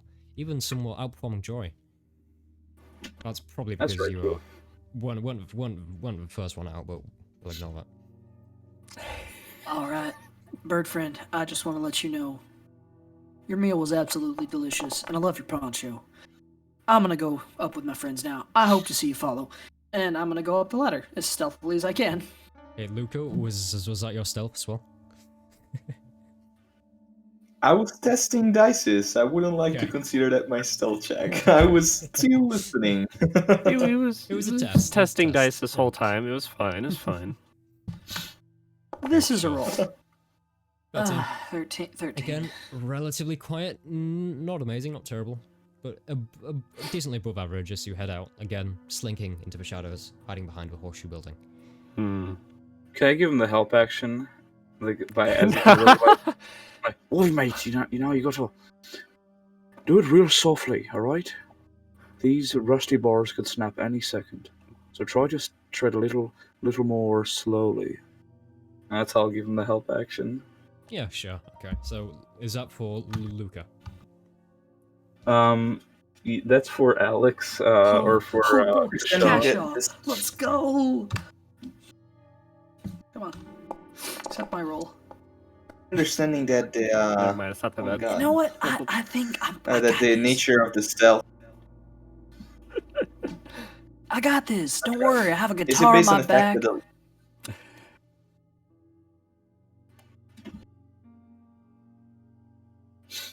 do we need stealth because the bars of this ladder are rusty and perhaps they could make noise as we climb up? So is that the issue, or are we trying to be stealthy as we come up? I think it's both. So it's to avoid making noise on the way up, and then if anyone was at the top, just trying to really kind of blend in as quick as you possibly can. Instead of climbing up the ladders, which could crack or make sounds, I would like to use one of my key points to double my jump. 3 feet of vertical jump could get me out of there. If you stood on the bottom, well, no, not the bottom, but like the second to bottom rung and jump from there, you could. You'd kind of stand on the ladder and then jump from there. Okay. Also, for reference, I don't see any maps, so we're still working with Yeah. with imagination, right? Just trying Yeah. to understand. You know what? I'm not gonna spend the key point. I'm just gonna try and climb up the ladders, and I'm gonna officially roll for stealth, Okay, roll stealth for me. which is /R20. And I don't know if my friends are surprised of seeing me coming out. They don't I keep really living in the notice- sewers, but now I have notice a you coming burning out. desire. Because they're kind of there, and the next thing they know, they kind of turn Because I around have a across the burning building, and you've just appeared there. You're so quiet, they don't even realize you've come out of the sewer. I believe there is a trait that baby ducks have that when they hatch from their eggs, they start following someone as they think it's their mother. How's that called? Imprinting? Oh no. Something like that, yeah. Yeah, imprinting. Wow, Yeah. that's nice. Could be that I imprinted on Yeah, Naked man. it could be that I imprinted on Lugos or something. Oh no. Yes, please. Of all people to imprint on. The nasty That's rainbow man. adorable. Yup, he's your responsibility now, Lucas. Okay, so you've made it out He of is the your sewers, son. and you're kind of hiding against this kind of horseshoe-shaped building. The manhole is still off a sewer, and as the manhole is off, you hear footsteps in the distance and kind of conversation growing louder. Probably about 20 seconds till whoever it is kind of upon where you might be. Just Fuck, We we're need covered to- up. Cover that manhole, cover up. anyone covering it up? Yes. Uh, Um, Sure. the stealthy one. Someone. Anyone stealthy. Okay, Not me. I'll try and enjoy cover this it up. Okay. I'm gonna have to make you roll stealth for me, just to not make a noise. when you- I'll give her the help action. You want to help her just both set down the thing together? Very gently. Well, still, 16's not bad. But you have advantage, so. But you have advantage. Okay. Wow. It's the exact same God, number. Okay. that's such a Lugos thing to help with. Yes, I am contributing. Your help is. I'm Yes. I It's am helping. really one of those things where two people lift the same thing, but one person is doing all the lifting, the other person's just kind of there, kind of holding onto the sides, thinking they're doing something. So you lower the manhole in with a nice ting, it fits in, and he would shrink back into the shadows as the voices get louder. And these voices, they ring a bell. Kind of push yourself against Horseshoe Building, you kind of hide behind a bush and a bench, and as these voices go louder and louder, you hear, that's the kind of continual conversation. They get closer and closer, and one of the guards says, you ever thought about if watchmen didn't do their jobs correctly, then maybe bandits around any one of these corners? Creepy, right? Kind of walk along and say, no, I didn't think about that. Thanks. And you hear him draw a sword, he's like, just in case. They continue patrolling around his buildings, and he's like, I didn't realize you got scared so easily, big guy. And he kind of turns, and you hear a second, shh, just in case. So continue patrolling around these buildings, getting somewhat closer. Okay, let's see where passive perceptions are. You see as you kind of hide behind these bushes, these two figures come, both from a chainmail, one larger guy, one relatively small guy. They both look, have a glance around, but they're too busy in a conversation. They just walk past. So, you know, have you heard the story about Jim? What happened to him last week on watch? God, almost fell off a tower. Yeah, that was really wild. I kind of disappear into the distance. I just kind of glance past you. It's like in films when like they look right at you and just don't even notice you're there or something. Completely engrossed in the conversation as they've gone past. You look to be in the clear. Alright. Nice. All right, so let's find this bad guy and get rid of him, please. That was too close. I want to get out of here as fast as we possibly can. Alright. Well, off we go then. Joy, do you want to lead us? Because I'm not in my element here right now.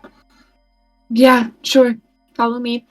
So I'll head to the building that I noticed earlier, trying to Yes. stick to the shadows. I think we all. Now, do we see any townspeople or anything out and about, or is it just the soldiers that are patrolling? From what you can see, pretty much every window is kind of boarded up, curtains closed, people staying at home. Good. Yeah, so I'll probably go pretty slow as we move through the city. I'd say if it doesn't need to be a check to navigate, you can see quite clearly, kind of in the distance, raised about 30 feet above you. You can see it to the Great Hall. So you kind of skirt the outsides. Every time you hear voices could be getting close, you duck to one side and successfully hide. If you continue heading along through the town, again, no signs of life. Everyone, if there's even anyone there, they are deep in their houses. You see the dungeon about probably 50 feet away as you kind of pass close to the staircase up to the second tier of the town. And you see, kind of in the dungeon, you kind of hear kind of snoring, the sounds of it from the prisoners. But you look up, and I don't know if any of you have played Skyrim, but like in in a Whiterun, I think it is. There's like the staircase that leads up to like the Great Hall. It's like that. There's like kind of a palisade stops. There's a gate, and it leads up in this spiraling staircase up a large dirt mound, up to a second tier where the Great Hall is.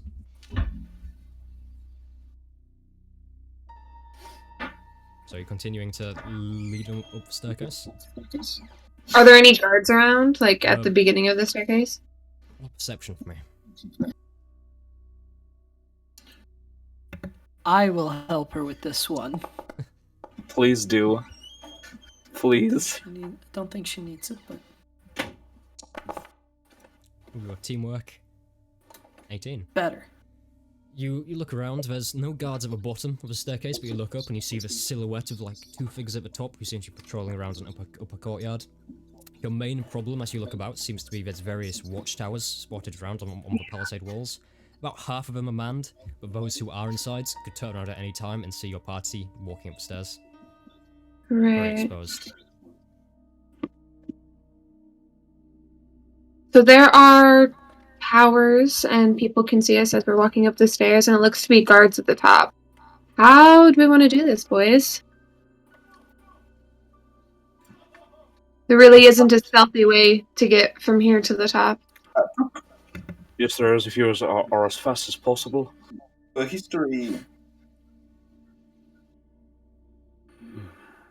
Mr. Dungeon Master, could Tuku do a history check to see if the locals know of his existence, and if they do, if they do consider him a threat, or perhaps something that they would just like not react to, or just like kind of like have mock if they saw on the street but didn't kill. Make me a history check. A threat? Oh god, okay. Okay, the history check, perfect. So slash RD20, and my history, unfortunately, is -2. I have a pigeon memory, so to forget things. Okay, 2. Nice. I have no idea if I'm a threat to them or if they actually think I'm hilarious. Your pigeon memory is very bad, but you've encountered the guards a few times where they've kind of seen you out the corner of their eye, so have the civilians. The guards seem to just think you're a weird pigeon, like a child is dressed up in a cloak and let loose. So I don't take too much note of you. But the townspeople definitely kind of have a weird suspicion of you, like you're some kind of vengeful spirit.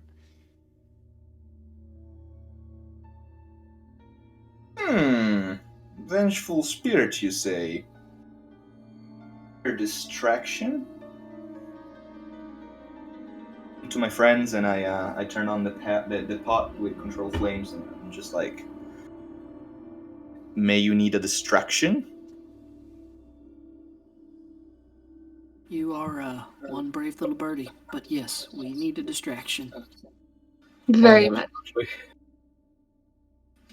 I show them that I can be very fast. I show them like a clip through the flames of me just like dashing back and forward extra fast.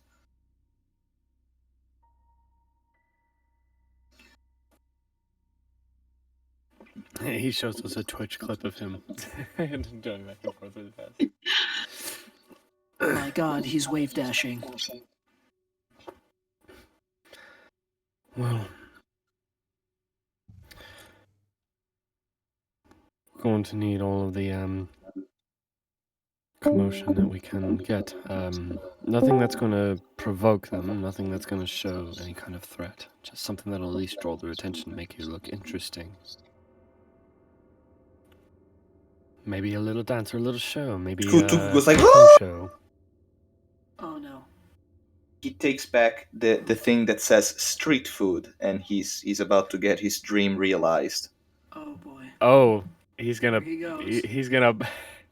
Hell yeah, capitalism. Let's go, little bird.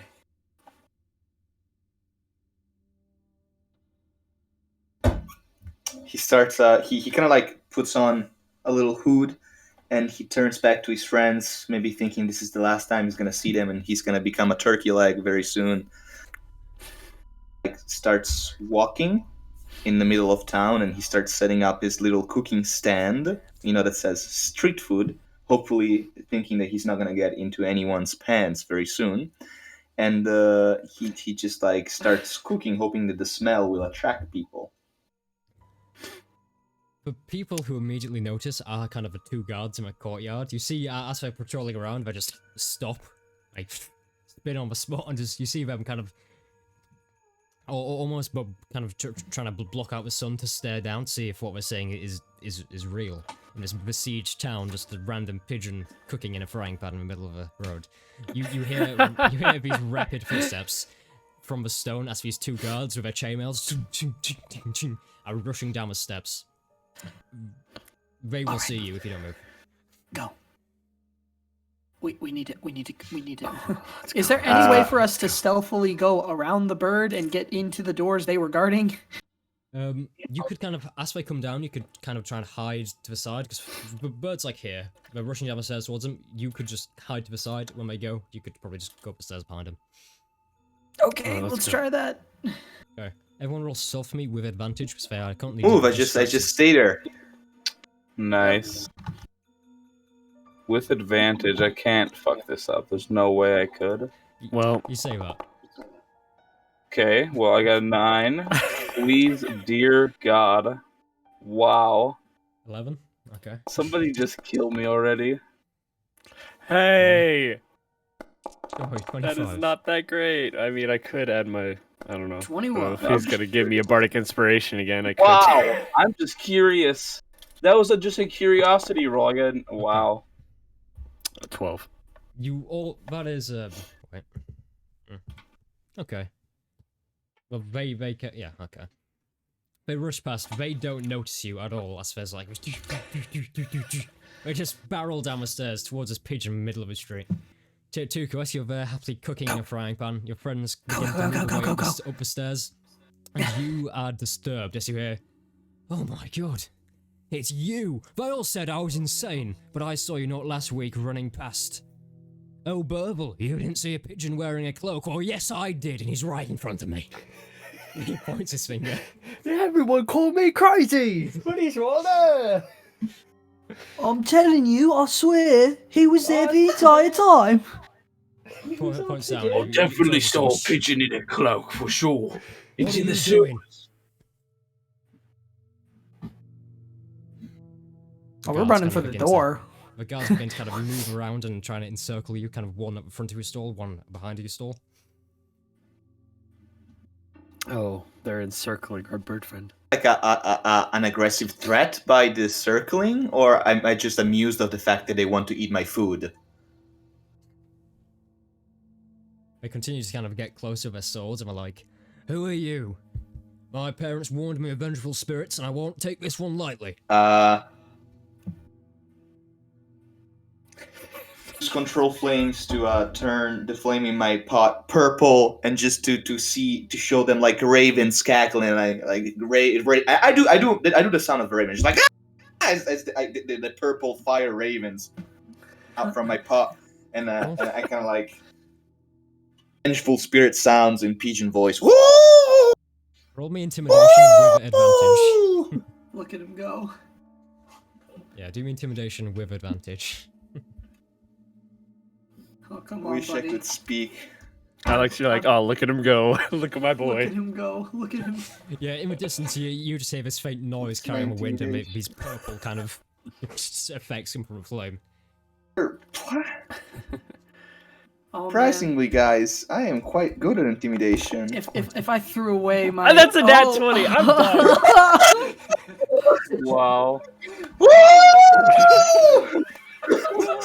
Oh, this ain't worth dying over, come on!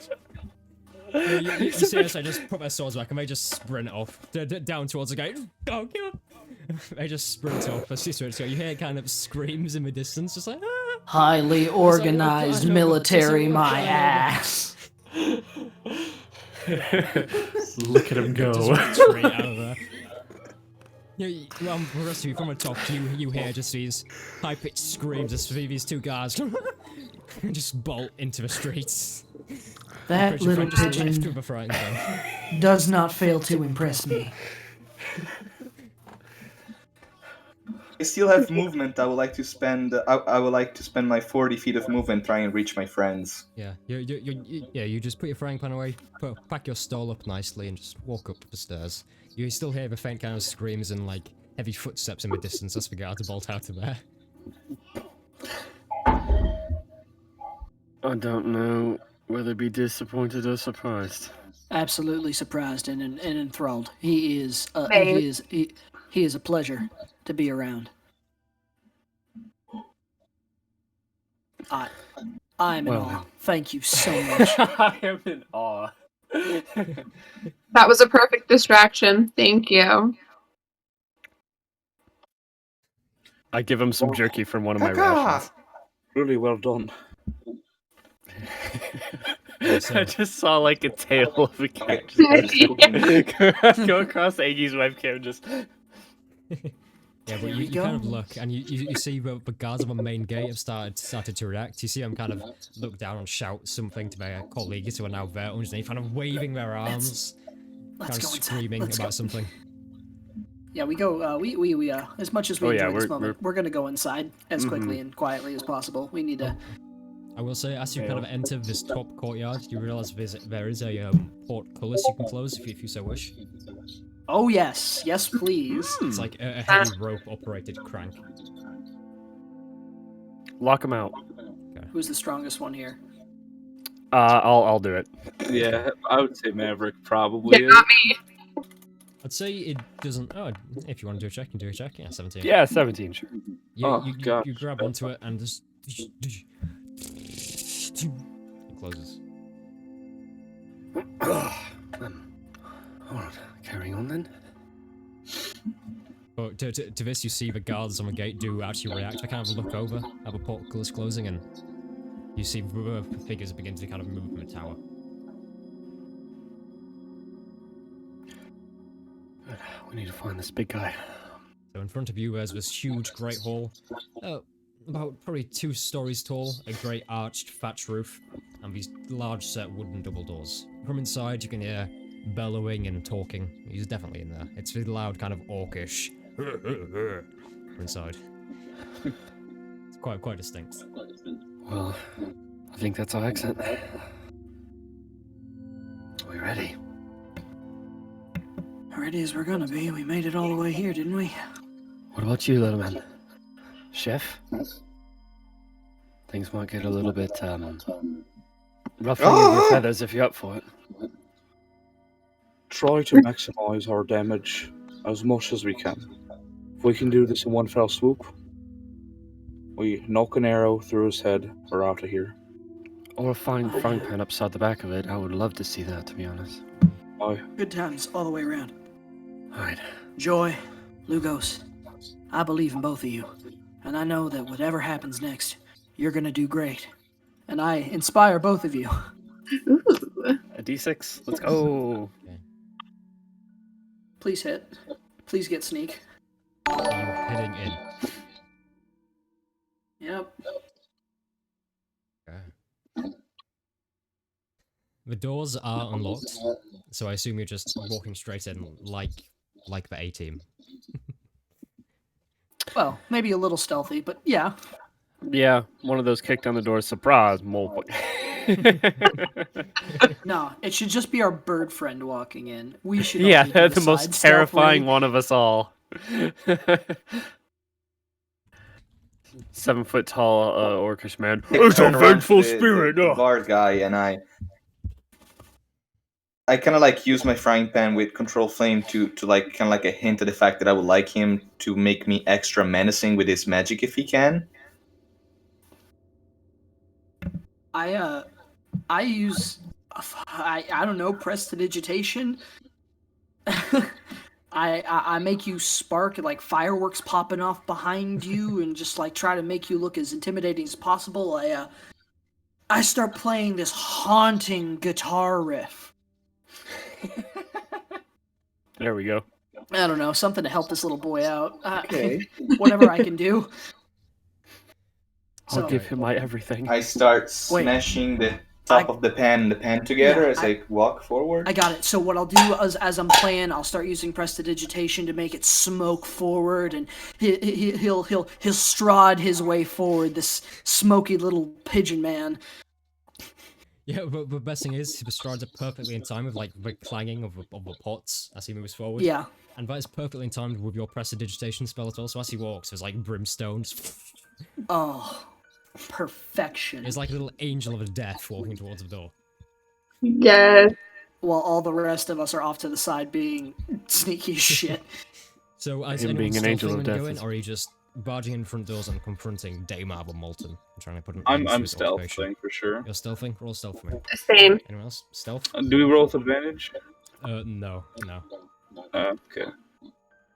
Dear God, please let Just this be a once. decent roll. It's just one time. Give me one good roll this whole game. 24 and that's Okay. pretty good. 16. Okay, cool. 17 for Lugos. There's a +1 there. I need to take the lower one. That's a whopping 8. Chainmail. I was almost a natural 20, but it's a 5. I think it's okay. I think at least you two are stealthy. Us, we're Yeah, gonna hang in the back with our I'm bird not. friend. I'm not real. We're like us three, the pigeon, the bard, and the paladin. I don't know. Are all walking in, looking intimidating, while the 2 actual damage dealers are sneaking in. Yeah. Maverick, you're wearing chainmail, right? Yeah. Okay, so Could I give him the help action by pulling his chainmail taut so it doesn't jingle so much? I don't think that's how that works. Well, the other one I Speed rolled was a would be half. 10, so if I got rid of the 8, it would be a 12 instead Okay, of a so 10. So remind me, who's gonna be stealthy? Who's gonna barge or not? Joy and Lugos are being stealthy. We're putting on a Technicolor dream show. Oh, yes. Okay, so people going through the main door. It is Tuku. Is that it? Kashaw. Sure. and Maverick. A Maverick. Through the main door. Okay. The other 2 are probably flanking around sneakily. Yeah, I would like Steps- to go through the doors, Yeah. but very The quietly. rest of you kind of stand to the side as the rest of you, your footsteps echo on the cobbled floor. Apart from you two, obviously, your footsteps don't have enough force to echo on the cobbled floor. They're more just kind of slapping against it as you run across the cobblestones, heading towards the door of the Great Hall. You hear the laughter get more and more gregarious as you approach, and soon you're upon the main gate, the cold air on the back, and you feel a heat emanating from the door. It is time.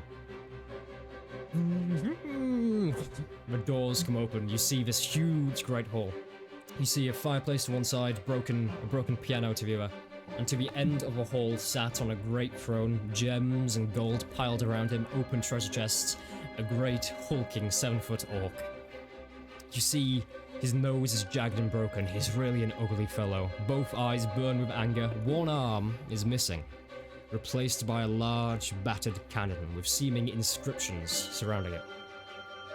His armor is made from multiple jagged plates of no shape or form, and what seems to be the most interesting thing is his central chest plate is fitted really quite tightly to his body. Oh, perfect. Where his heart would be, on the cuirass, a leather pipe comes out, and a goblin sits on his shoulder with a manual ventilator like an accordion. Oh my god, is he a Morton Joe?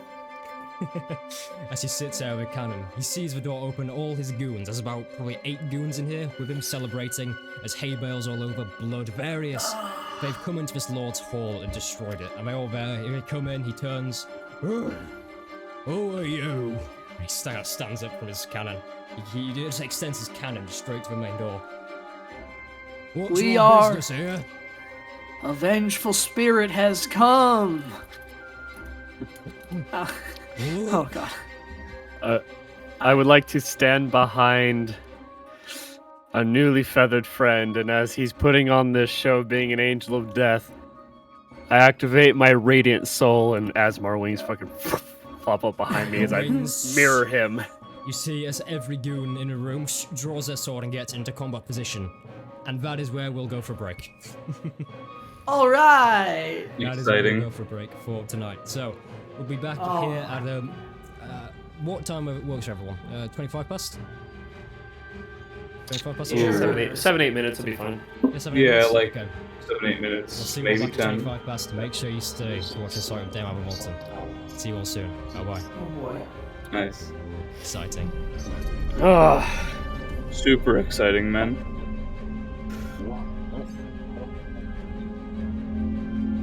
Really good. This little bird brain is. Oh my god. Yeah, he is amazing. This is great. Oh man. Intimidation check that he got for those guards. Yeah. Oh, future reference, Iggy, if you need to like leave or whatever, don't turn off your webcam because it changes the order of some. Just like do what I do and grab my webcam and just flip it over on the other side of the monitor. Oh yeah, I've noticed that for sure. Or like put like a shirt hanging over it for your Yeah.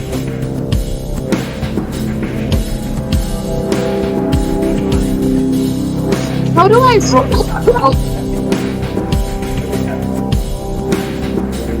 How do I roll just a d6 so I'm not fucking around with it while we're live?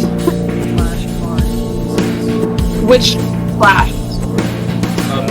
the question mark slash. That's cool.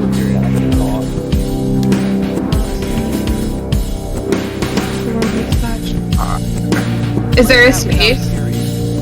No, it's just /r and then a space and then how many digits.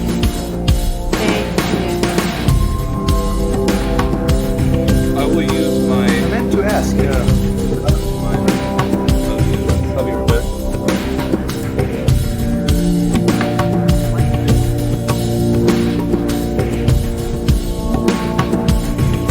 I'm gonna ask. Again, not complaining, just I'm a very curious person. I want to know. Is there a reason why you chose to like? I think it's a DM thing. A lot of people. It depends on DM to DM. Like there's the importance of imagination and there's the importance of graphic reference. Like, so is it a choice that we don't have maps?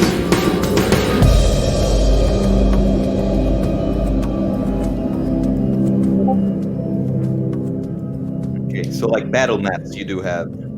Yeah.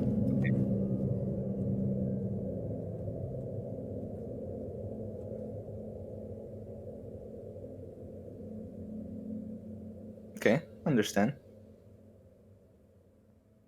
Yeah. Just a very curious And, person. Oh, we get to see it soon. Oh, yeah. I was asking that because in case. Oh, sorry. Oh no, go ahead.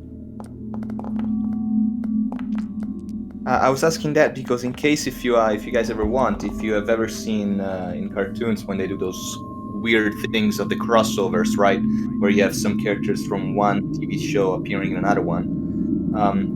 Like for example, if you ever seen the Griffins in The Simpsons or the Simpsons in the Griffins, something like that.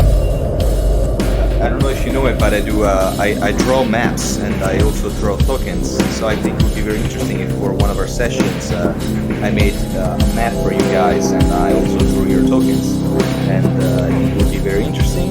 And also you have full ability. So yeah, we could make the map together. You can literally tell me every detail that you want, and you can build your map.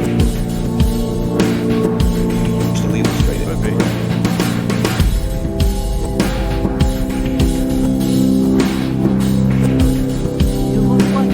They are a bird eye view, so I don't do circle tokens. I think I don't do circle tokens anyway.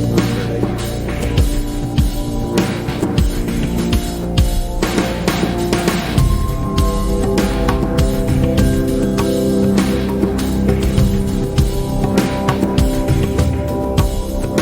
Look at Looks like And the bird eye view too. I love it.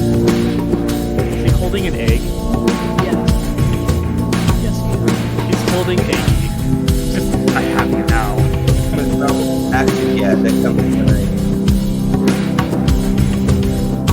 not a fire.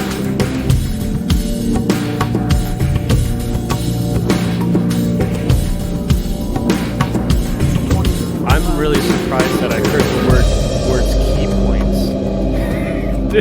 did anyone else get thrown off by that, or just me? A That little this bit. bird I was chef like, said maybe key he's points? a sorcerer or a cleric. Nah, like, he's no. a monk, and I was like, oh, I Please. wasn't expecting that. Kit, are your flurry of blows a flurry of pecks? Pecs and chicken legs. Incredible. I love Incredible. it. A flurry of pecks. I adore it.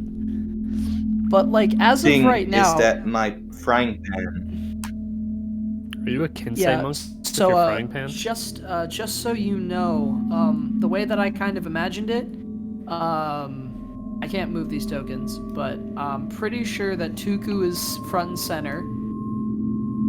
Kashaw would be to his side, and then Maverick would be right behind Tuku, spreading his wings.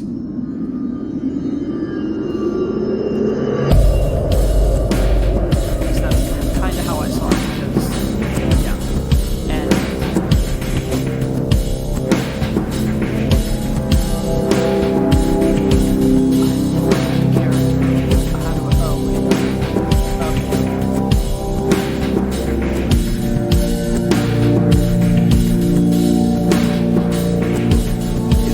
Right now we're gonna see it because it's the first time that it's seeing that. So I don't know about the DM side because of course I'm experiencing this as a player. One thing I would like to ask you is, do you have to pay a subscription to have some functions, like for example did uploads and stuff like that?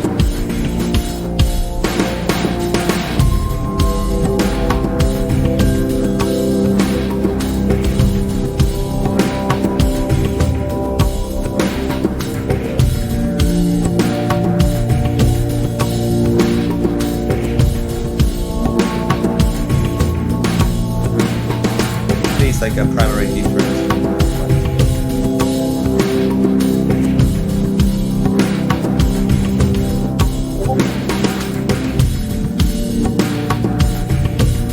I think it also Like crash helps that there's animation effects.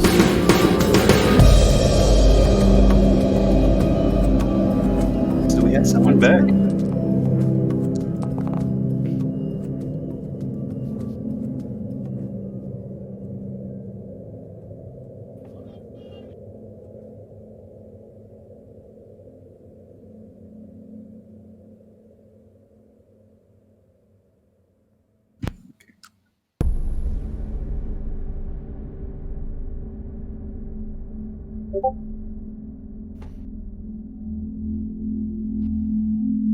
Yeah. Yeah, Luca, it's really cool, man. Like, you see how like the torches glow and everything? Yeah, the torch flickers. There's one by a broken piano as well. But yeah, hey, we should probably move Lugos and Joy to where they're hiding. I put in quotation marks. Should we just leave them at the doors?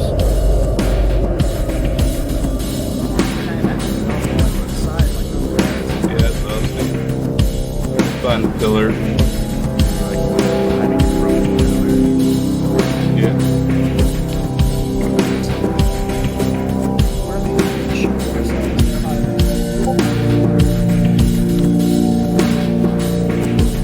All we gotta do is target this guy. Luckily. Oh, I'm gonna hex the crap out of them, you know that. Oh yeah, no, our DM literally said, hey, don't worry. Highly fitted metal armor. Not the Can't take cast that off off. kind. Yeah, You can't or you can take do it it on off. his cannon. Who knows? Do it damage his cannon, damage him. Hey, maybe it'll cause it to explode unless it's an arcane weapon, in which case I'm just gonna hit his chest plate and just burn it. I think you should just go for the safe bet.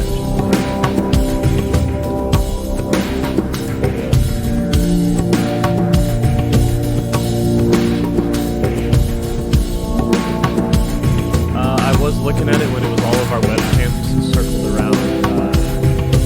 Yeah, that was really cool. I like that. I love it, man. Everything. I do. Oh, I do like the BRB screen. Like the colors go, the sword coming up. That's cool. Yeah.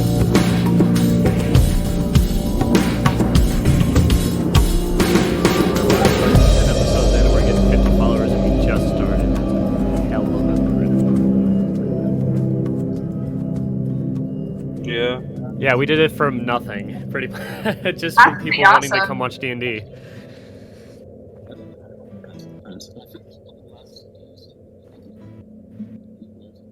Damn.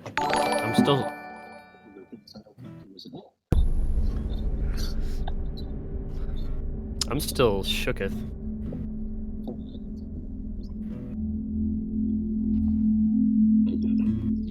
Oh yeah. That's cool. That's cool. I saw that. Written in fire. That's great. I am. Ah, I'm sorry. I practice between the break times. Don't worry about me. I gotta say, I'm still shooketh over yesterday. I'm just like, I DM 2 games in a row. Luca, I don't know if I told you this, but right after the DM qualification game, I had to go and DM for another group live, my own group. So I had to do this back to back, and I was shooketh throughout the past 12 hours of yesterday. Oh, cool. Also, Jordan, Hey, new follower. because you guys were hiding. Oh, yes. I was not paying attention. Yep, good to go. Okay, hello, welcome back from a break. Hope you all had a nice, what was that, 10 minutes? A bit less, to refill your water, get a cup of tea if you'd like, and get ready to watch some more D&D. Now, let's jump straight back into it. So, where we last left off, you had stormed down the gates of Dalry Molten. The huge brute had emerged from his seat with a weird ventilator attached up on his shoulder, a cannon on his arm. So you all come in to see his brutes, which we now have a battle map for. Stood. They all turn to you, draw their swords. That's Maverick. His radiant soul, wings outstretched from his back. What is everyone doing?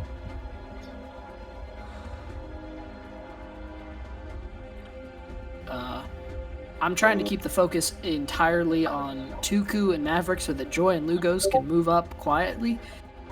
And I'm gonna just stand next to Tuku and be like, "We have come." Okay, gotta improv this. Okay. We have come, chieftain of the village, to. I don't know. Fuck. Sorry. He Let me just get I this. see that he's having a problem. I put the frying pan. I give a spiel. I put the frying pan in front of my face, mumbling behind me, like I'm thinking we can drop this act. I put the pan in front of my face. I use control flames to create like a fire flame face that's kind of like frightening. A skull. Just like. How ironic. He could inspire everybody Oh. but himself. Okay. This orc is just stood like a dumbfounded look in his face. All his followers begin to kind of that's confusing. All his followers begin to form up and move as they effectively begin to take a more defensive position. They all come, turn to face you. Almost. You see, he stands up, moves to the front, in front of all of you. You bring a vision into the lair of Dalry Molten. I'll crush you, talk. I'll gut you like a fish. You see as he begins to kind of walk towards you. He's already a very aggressive person. He's about to charge at any second. He is not one for parleying. We got a plan here, Maverick. Whoa, why don't you answer? All right. I will. Quiet. I will immediately. I will village immediately spirit take flight. By the way. is angry with your destruction of this place, Okay. and he seeks vengeance. And I will cast heat metal on his chest piece. Fuck this guy. Before you do, I will- You were taking flight, right? Yes, I'm going to. How tall's the ceiling, by the way? But as looking at the room, you see these kind of very cobbled ceilings. Quite easy to climb, lead up to a tall, thatched ceiling, probably about 30 feet above you. Very tall ceiling.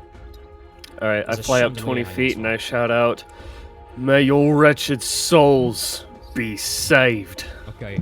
As soon as your wings come out and you lift off the ground, this is Dharma's call. Point is cannon forward and any form of movement Oh, is no. going to fire.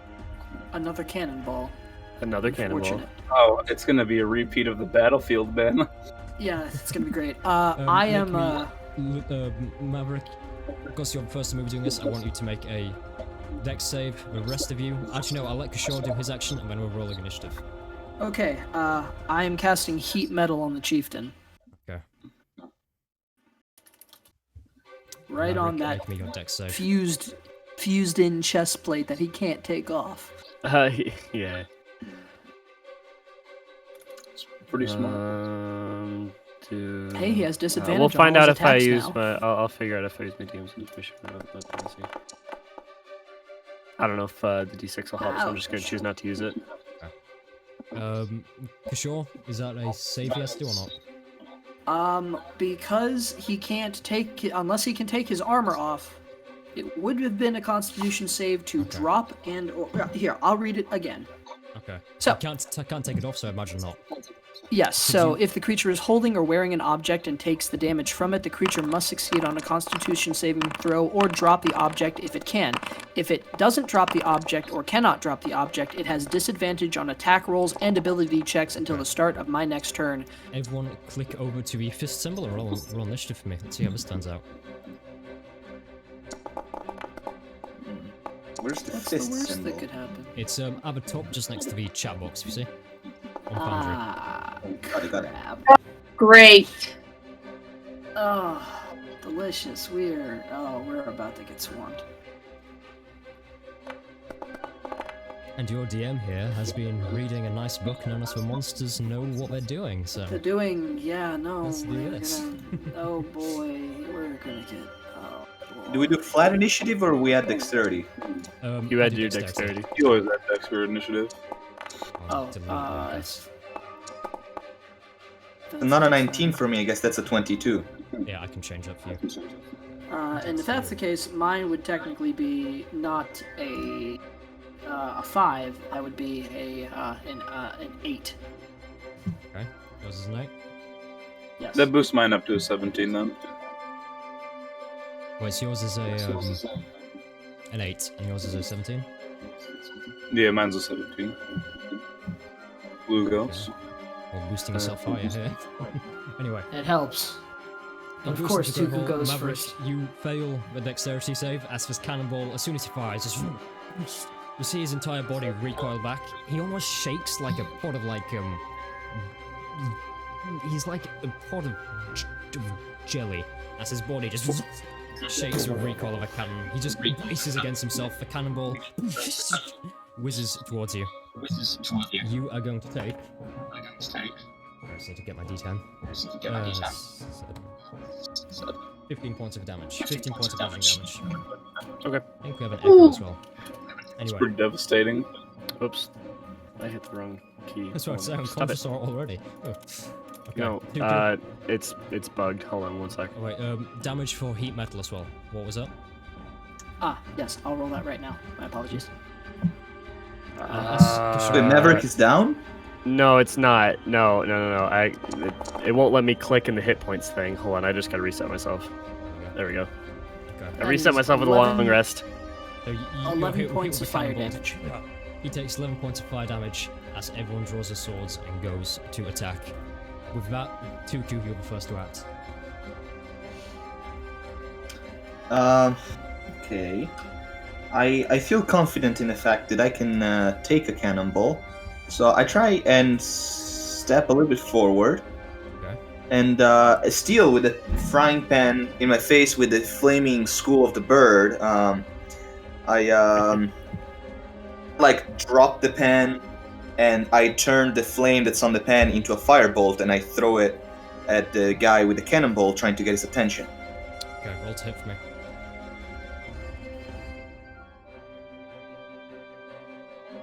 So it's this plus 3.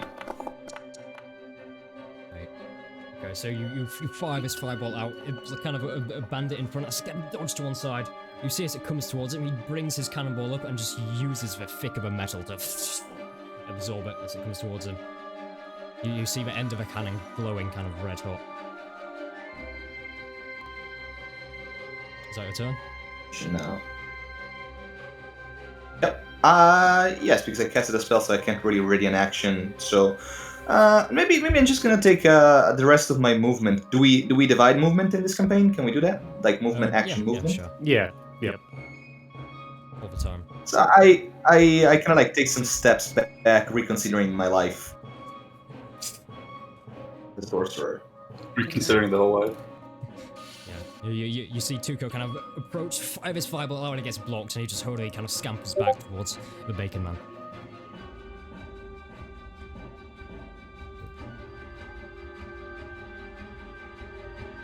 It's my turn.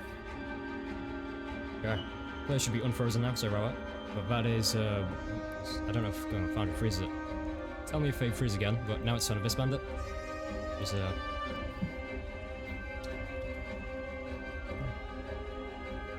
revealing that. Expand it. Revealing that. Expand it. Oh. Expand it. It's redeem that. Okay. Lugos, your go. You see these bandits move in a formation. You see Asphodel move. They seem to grab a holstered light crossbow on the hip, put a bolt into it, and ready firing a bolt. All right, the one who looks ready to fire a bolt. I'm gonna go ahead. They all are ready to fire a bolt. I'm gonna designate him as my prey right now. Okay. And I'll pull an arrow out. It's a bonus action. So can I ask which one specifically? Ooh, which one in specific? This one here. That one? Okay. Designate him as your prey. Okay. Let's put a little mark on him so we can tell. Oh, you're stealth, so you get advantage, wouldn't you, Lugos? Yeah. Yeah, Mavericks voice is still stuck on me. Get used to it, Lucas has so. slipped in to the side. Okay. Right, little pretty boy. You're my target. And What? What about me? I'm not you. I'm talking about You call me pretty boy. I'm the bandit. It's a pretty boy sarcastically. I do call you pretty boy all the time. Though, You don't do. You do. I? Okay, let me see if I crit though. Hit. No. Darn. At Okay, least Well, it's 1d8, yeah. 3. So that's 6, and then since he's my Slayer's Prey, get a 1d6 There you go. for a total of 12 damage on this fella. Okay. He is not doing too good as you let an arrow fly stealthily. He doesn't even see it coming. He glances over just in time to see the arrow coming towards him. It tears straight into his thigh and falls onto the floor, and you hear him just kind of growl to himself. Took an arrow to the knee. Right in front of me is like a pillar, and that meets with like the ceiling, right? Yeah, let me to the ceiling. All right, I'm gonna go ahead. I'm gonna like get like right here. Oh shit, there's a guy right there. Yeah, you know what? I'll stay right here. I'm not scared. That's the end of my turn. I'm not scared. Okay. At the end of your turn, we go to you see a veteran from the back. He's this large, hulking guy with his quite greasy, long black hair, a patchy beard, and quite bloodshot eyes with bags under his eyes. He unsheaths a long sword and rushes forward from his foes, and he is gonna. Oh, that's 5, 10, 15, 20, 25. He's gonna go here. He's gonna use his time to take a crossbow out and make a shot at shore. Why not? That is a 17 to hit. So, you know what? No, I don't think it will. What? Cutting words. Getting words. Okay. There it is. Okay. So I need a roll here. Double check. My bad. I wasn't prepared. It's 1d6. I'm silly. For cunning words, right? Mm-hmm. 13. So 17, 13. Damn. Well, it unfortunately hits me. My armor class is not that high. That is Unless, Damn, we need to get you hooked up. yeah, I need better armor. It's fine. hooked up to a ventilator, maybe. Oh, rude. A bard clad in plate mail. Okay. Nope. No, thank you. Luckily, your kind of attempts to cast the spell, it positions your body in a weird way so that even what little armor you have, it's going to do a natural 1 of damage, so that just goes to 2 hit points of damage. That's just, it clatters off your armor, tink, tink, tink, across the floor. But bad news for you, as soon as he goes to attack, you see what looks like his goons in the back. They're all going to use their reaction to take a shot at you as well. Oh no. First one is a 14. Second That one hits. is a 20, unnatural. That hits. Last one is a 9. That one doesn't hit. Well, that's Hold on. something. I can literally catch arrows mid-air. How do I get attention of these people? It's gonna be 3 hit points, So, And criminy. another- Okay, hold on. 5 hit points, so that's gonna be 8 hit points in total. 8 hit points total, and 2 of those hit, so that was a total of 3 hitting me. Yes. So, Damn, they really don't like you. You see, yes, it's this coordinated attack. He fires this arrow. He kind of he waves his hand back as a signal for his goons to attack, and his arrows come towards you. You kind of dodge out wave one, and it's into a pillar, but the other two hit straight into you. hold on. I Hold on. gotta say that's mighty angry crossbow talk from someone within shatter distance. Yeah, I was about to say. Hold on. I have to. Hold on, I have to start rolling Constitution saving throws. Oh, for heat metal. Heat metal. I mean, at least they're DC 10s all the way around, right? 10. Oh yeah, you get advantage on them. Got you. I have Warcaster. Nice. Okay, so you're gonna make 3 saving throws. Yep, Nice. make that That's one. a good one. All right. Last one.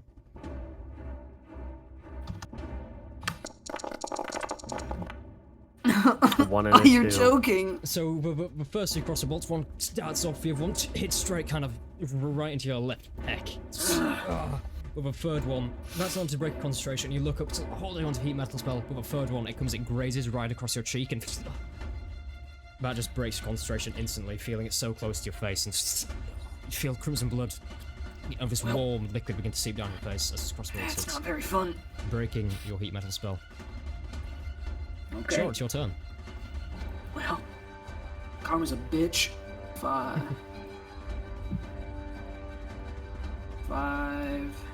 10, 15,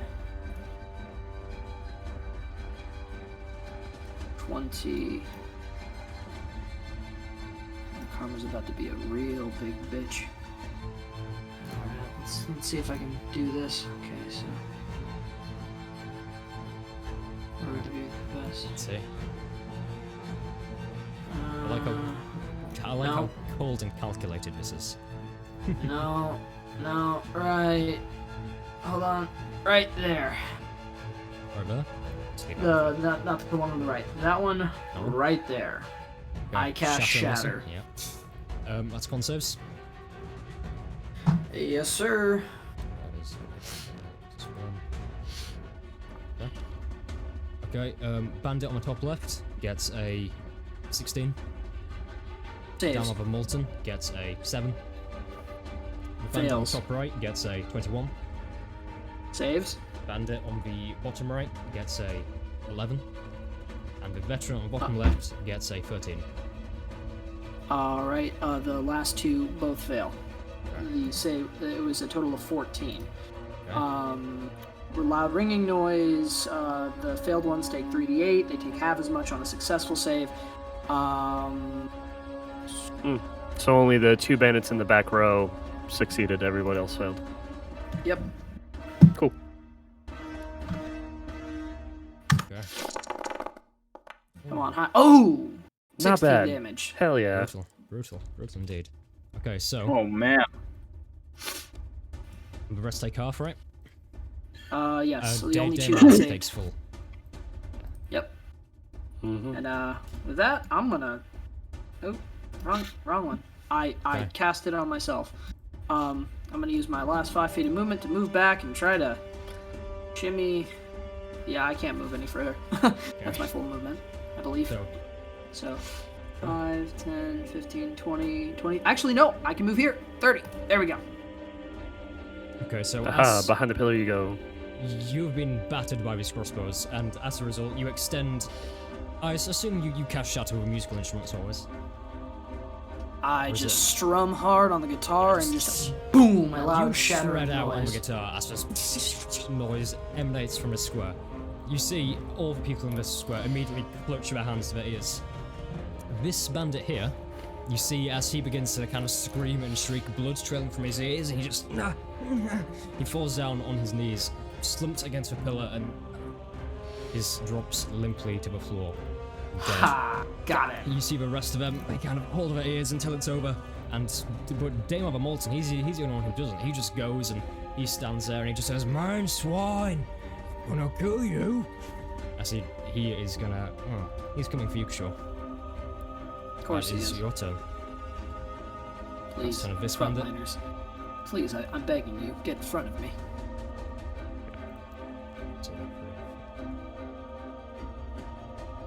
Yeah. This one. Okay. He's gonna come and make. Lugos, you see one bandit just come straight towards you, grab a scimitar, and come to hit you. That's gonna be a nat 20. Oh, Goodness well then. gracious. Damn. We need to Nova the boss, guys. That is gonna be Maybe that'll scare them. 8 hit points of slashing damage. As for scimitar, you're taken by surprise. You just fired as well. You hear this shatter noise, and you look as this bandit approaches you. Straight across your chest. There's like a spray of blood on the wall. You can't get back. Luckily, your leather armor stops most of it. It's just a small wound, but it still hurts absolutely. Absolutely terribly. Okay. Joy. That bastard. It's your turn.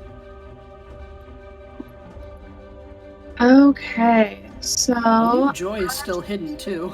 yes. Yeah. I've been up here. Okay. I'm going to cast Firebolt Okay. Against? on the dude to the right that's hurt. This guy. Yes. I'll take with advantage from it. Oh, well, you don't need it, but if you want to, you can if you get a nat 20. Okay. Yeah, it's probably gonna see if you crit though. 1 second.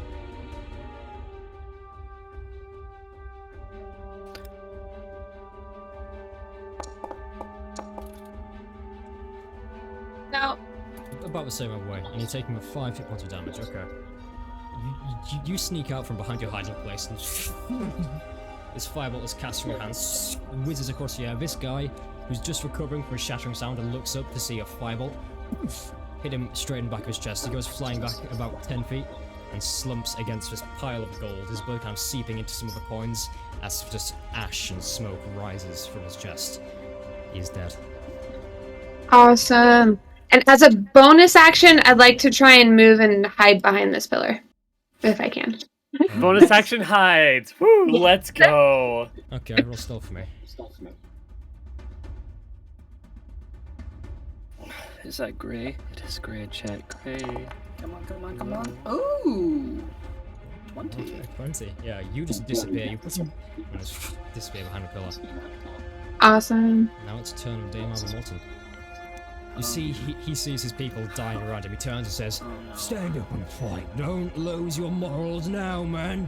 He gets up, because you see the bandits are visibly shaken. A few of them are quite eagerly eyeing the door and looking to escape. But Daemar, no. Daemar is on it. Okay. Oh boy, With a here we go. You victorious ready to see your bard die? He is going to use his aggressive feature to charge in. Okay. I'm ready. He's going to come I'm straight ready. up to Kishore. Oh, shh. No, he's going to come almost straight up to Kishore, because he's not an idiot. He has a cannon. It's a ranged weapon. So he's going to come almost up to Kishore. Point blank. Well, not point blank. Almost point blank. Try and cannon him. Kishore, make me dex save. You wouldn't shoot a guy with a Okay. pretty face, right? Oh, shit. You literally see as he raises his cannon in the air. He goes. Alright. Runs straight towards you. Lifts his cannon up. You see, he grabs like this quite small cannonball, puts it in his arm, lights a fuse on top of it, and just points it straight at you. You have about a second's delay. As a success. You manage to just kind of dodge out the way as the cannon whips past you. You are still going to take. Well, Kashal's deaf in one ear right now. 5 hit points of damage as the cannonball whizzes past you. It just kind of grazes your shoulder. You come back, but he is not done on his attack. He Of course you're gets a You see he brings a great axe from his back, and he's gonna actually rush forward and come to great axe you. Oh boy. Please help me, guys. I'm Seven. gonna die. Don't worry, I can bonus action heal you. It's fine. Now it's 17. I assume that hits. 17. That definitely hits. My AC is not that high. Oh, yeah, I've Grimish's Fury. Painful. Oh boy. Okay, so that's going to be 6 damage plus 4, which is 10, then an extra d8 from Grimish's Fury, which is... I went to d10 on the wall, not Grimish's Fury. Yeah, here we go. That's going to be 10 plus 17 points of flashing damage. As he rushes forward, the cannon fires, he sees you dodge to one side. He just immediately grabs the great axe and takes off his back. I am slices it across unconscious. his chest. You see as Kishore's head into the woods to the side, as Dama the Molten knocks him unconscious. Maverick. Hey Tuku, you don't mind being carried, do you? I wanna scoop the boy. You want to scoop the boy? I wanna scoop the boy. You can scoop the boy, and don't say any checks are Alright. fat, he's small. He's small. I want to take myself and Tuku, and I want to see if you good with flanking? Yeah, I'm gonna heal Kishore. Okay. I want to carry him and drop him off behind and pincer the Molten. I want to drop our little boy off. Okay. It's my full movement. So you're picking him up and carrying him over? Stun him. Correct. So 10 feet here, and then 15 more feet, and then 5 feet for me to lower him so he doesn't take full damage. So that's all of my 30 feet of movement. Okay. As you go to pick him up, this bandit over here is going to make his reaction to fire a crossbow bolt at you just as you move. Good go. Okay, yeah, you Do it. managed to mush It's all- not. It's not a deck save. I have armor. As the Nice crossbow bolt try. it literally just hits with shade mail and falls flat to the floor. You pick him up, and I assume you're raising him in the air to kind of bring him over the reach of Daima. I'm kind of just. Well, I only have 35 or 30-ish feet, so I'm kind of just gliding him across around this pillar. Okay, so essentially just enough height to kind of go over this chair and stuff. Yeah. Okay, so you kind of pick him up, surge him forward, pick him up, throw him down behind Daima. Daima doesn't even realize at this point. He's too busy just wailing on Kishore. As a bonus action, I'm going to use my 3d6 of healing light on Kishore. Thank you. I need that. That's all my healing light as a celestial warlock. You get 12 points of healing. Okay, That's nice. Kishore, as your head kind of hits against it, you lie on the back, and you feel this healing light over you a few seconds later as your eyes begin to... You have this golden energy seeping into your body, and you come to consciousness just in time to see the great axe of Daima just slam down where your head would have been and roll out the way as the floor behind you is splintered and cracked. Okay, that's a little too close for comfort. Is that your turn? Joy, you think you can handle this fine And as my gentleman right here? action, I'm gonna sure try. Appreciate it. I'm going to take out Purifier Okay. and make an attack. 21. It's a hit, roll damage for me. Hey, look, it adds the 3 extra points of radiant damage to my attack. Great. 1d8 plus 1 plus 3. Max damage 12. Nice. Nice. If it would be so kind, if you are so inclined, if it is at all a possibility, action surge and do it again. Yes. It is Please. one of your many traits, so go ahead.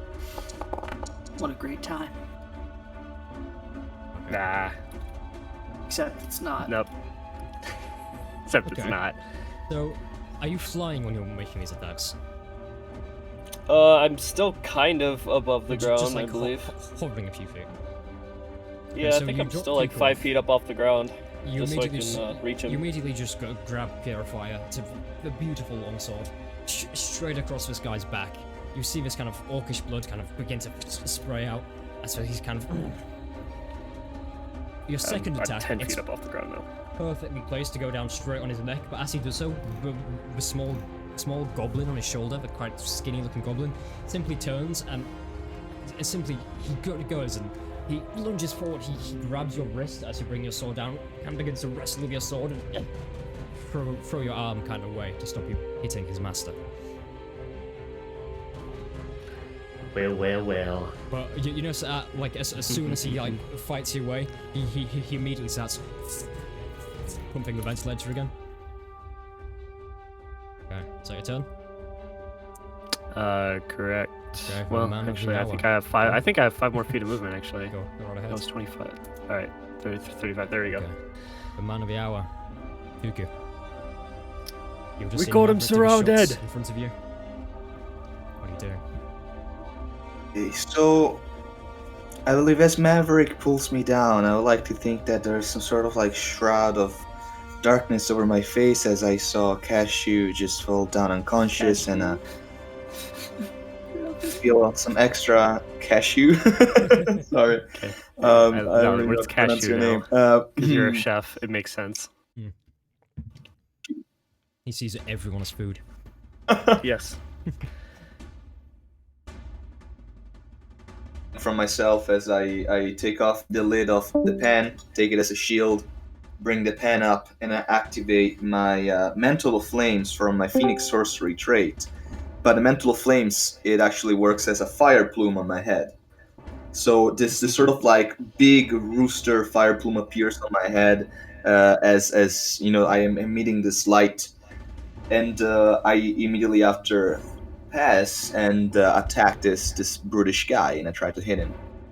Okay. Right. Yeah, Oh no. plus Oh no. to hit. Oh my god, that's horrible. It's disgusting. I will use 1 key point to do a flurry of blows. There we go. I believe we win, so need to roll 3 or 2 attacks. How many? So let me see. Flurry of blows was no, that's it. One, two. I don't see the flurry of blows. I think it's whatever your plus to hit for unarmed strikes are. 2 unarmed strikes. So that's 1, 2. So one was. Am I really rolling this bad? What's going on? So the first Add one your is bonus bonus. it's a 14. The second one is excuse me. Oh. It's a +3. Okay, bonus is +3. So your best one is 14. Right? Yeah, 14. That is a hit. That one. 14 is a hit. Roll damage for me. It's gonna be a 1d4. Okay. Since I'm a monk, my dexterity, which is 3. Wait, no, that's definitely not one. That's not a 1d4. This is a 1d4. Nice. +3. So that's already calculated. Perfect. So that's 4 damage. Okay. But there's one interesting fact. My Phoenix Sorcery feature allows me to ignite things by simply touching them. So I have the ability to start fires with a touch. Could I also try and set fire? Roll me a rule of cool d20. So just a d20 by itself. This one? You see, So I he's try to hit him reloaded- with my pan. It fails. 16 You is haven't rolled. pretty high. Ooh, cool. I'm gonna say. You see, he has reloaded his cannon, and he's wearing a lot of metal. Really flammable thing on him is probably just the ignition cord for his cannon, which is currently he's kind of holding his greatsword, so his cannon's just kind of pointed at the floor. So you could try ignite that if you'd like. Make him misfire, maybe?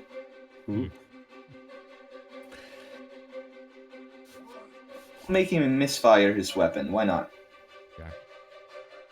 There are risks associated with this, so I want you to make me a sleight of hand check to see if you can reach kind of the ignition cord on his forearm. He's kind of reaching up mid-combat, going for it. Problemo. My sleight of hand is +3. Okay. Why am I So- rolling this bad when I need it? Right?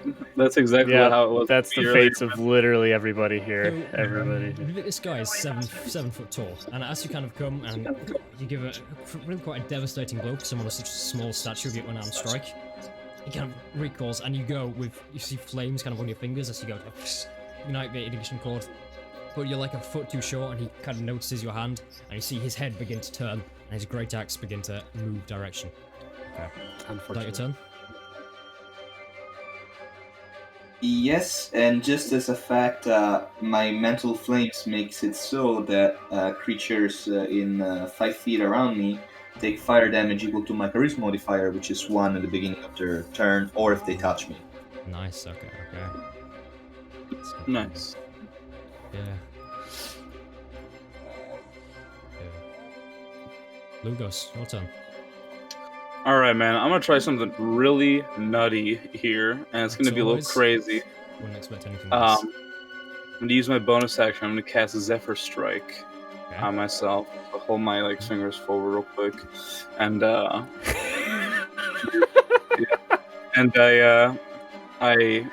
I do is what I'm gonna do is I want to I want to use this guy right here in front of me. Since my movement doesn't provoke opportunity attacks, I want to jump up on his shoulders and springboard myself towards Daymar right now. So I just kind of just for flavor, because I think it'd be fun.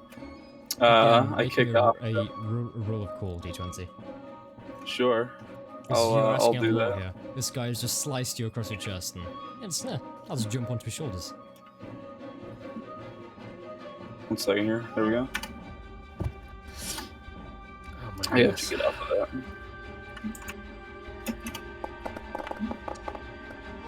That's 12. I'm gonna make you to do a dexterity contest. Whoever's got the highest dexterity is the one who's gonna win out on this. Okay. Not highest dexterity, whoever rolls the highest. So make me a dexterity check. Oh man, I got a 10. There you go. Oh. I got an 8. Okay, so you Of course try I to get- climb up, but they kind of as you climb up, your head spins. They give you a punch across the jaw, and you kind of stumble back a few feet. You can still take your action, of course, but unfortunately you won't be able to climb up their shoulders. All right. Well, I just thought it'd You be tried. interesting. My movement still doesn't provoke opportunity attacks. So 5. How do you get it to snap again? I think you hold control. Let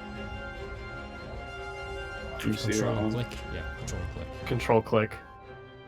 I see. Okay, cool. Let me see. I can get to here. I think. Yeah, I can get to right behind Tuku. So that's where I will get. Damn. It seems that. So I use my bonus action. You get more movement with Zephyr Strike. That's only after you attack, though.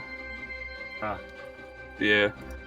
So I think I'm just going to take a shot at him for right now. I guess I'll have to wait till another turn to try my crazy idea. And when you say him, do you mean Dame Arbormolten? Yeah, can I see him around the corner here? You can kind of poke around and see him. He's a large man, so. Let's see, I'm 10 feet away, so it shouldn't be a disadvantage. I'm gonna take a shot at him. What's hit for me? With pleasure.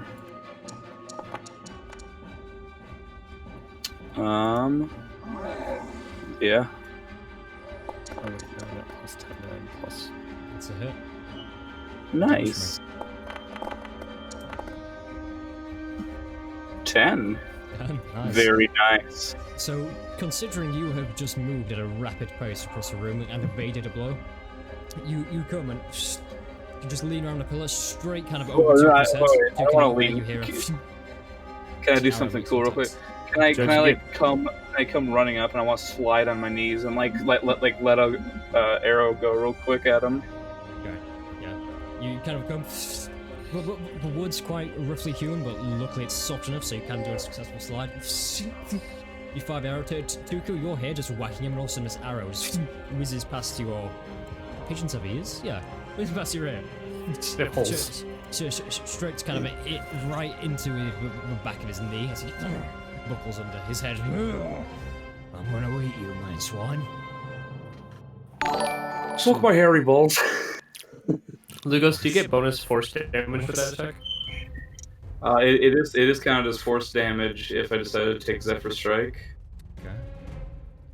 If I decided to roll the extra damage.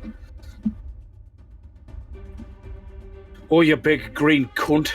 Come at me! Yeah, I seriously turns. He says, "I'm not green. I'm dark grey." Runs his great sword off his back. He's Haven't I heard that somewhere before? Destroy all humans. Great game. I'm not green. I'm grey. That was an unintentional reference. Oh, I've never actually. Is it a game? I've never played it, but huh. It's a really good game. Who knows? What a classic. Okay, Lugos, is that your turn? Yeah, so that's the end of my turn. The veteran behind you sees you gunning. He is going to come up and he is going to make a great. What does he have? He has a longsword. He's going to make 2 longsword attacks against you. The first one is going to be a 17. That hits. Second one is going to be a 13. That does not hit. Okay, so first one hits. This is going to be.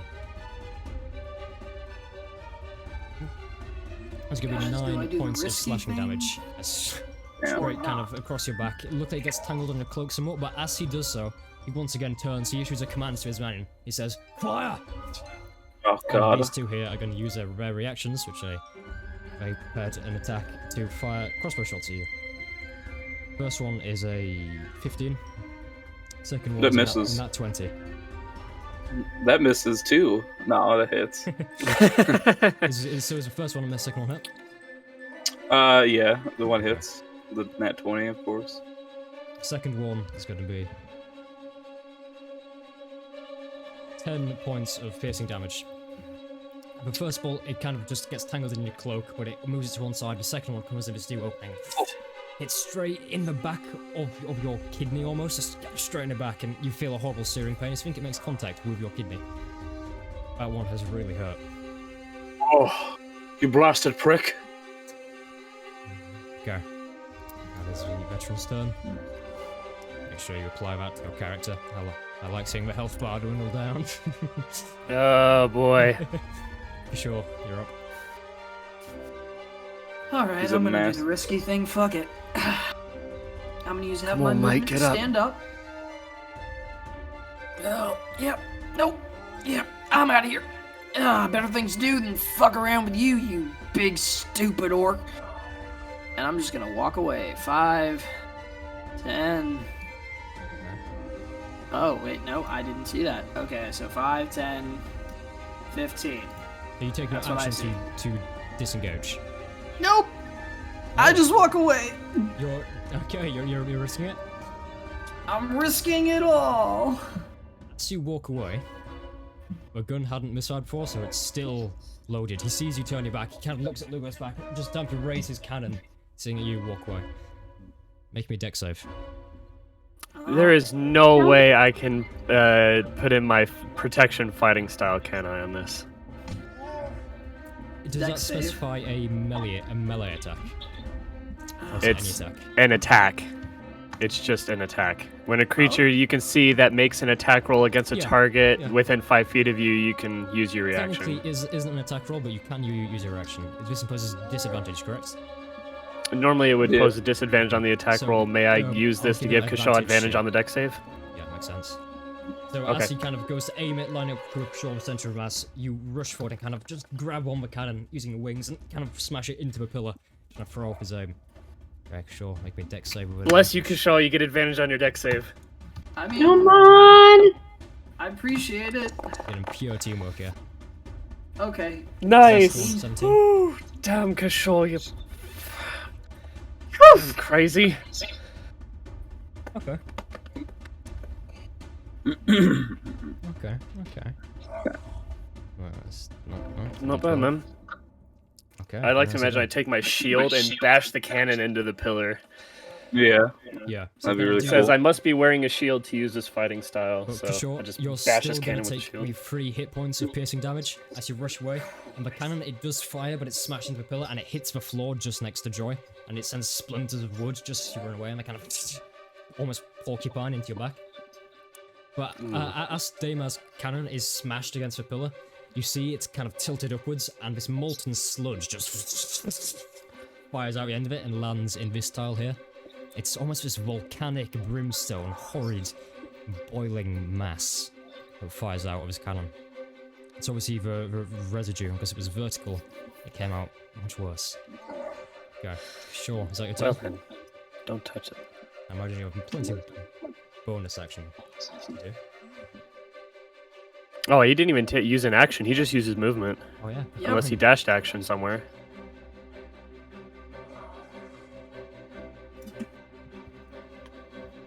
I can't hear him if he's talking Kashaw.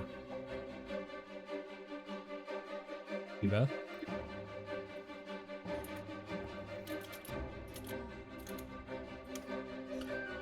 Sure, the entire stream just zooms in and you're saying, "Sure, I cannot hear you." I mean, normally when his when his Discord goes out, he can't hear us telling him that we can't hear him. So that's why I have to message.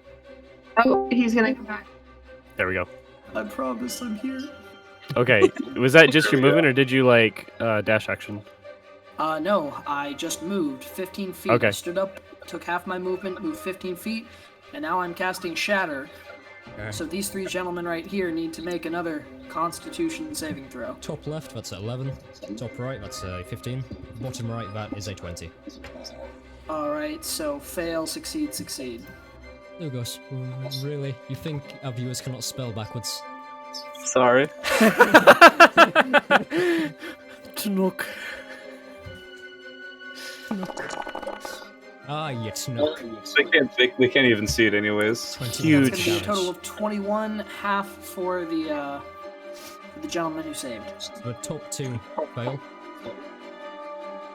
Beautiful, beautiful, beautiful. Yes, How, sir. how do you see it panning out?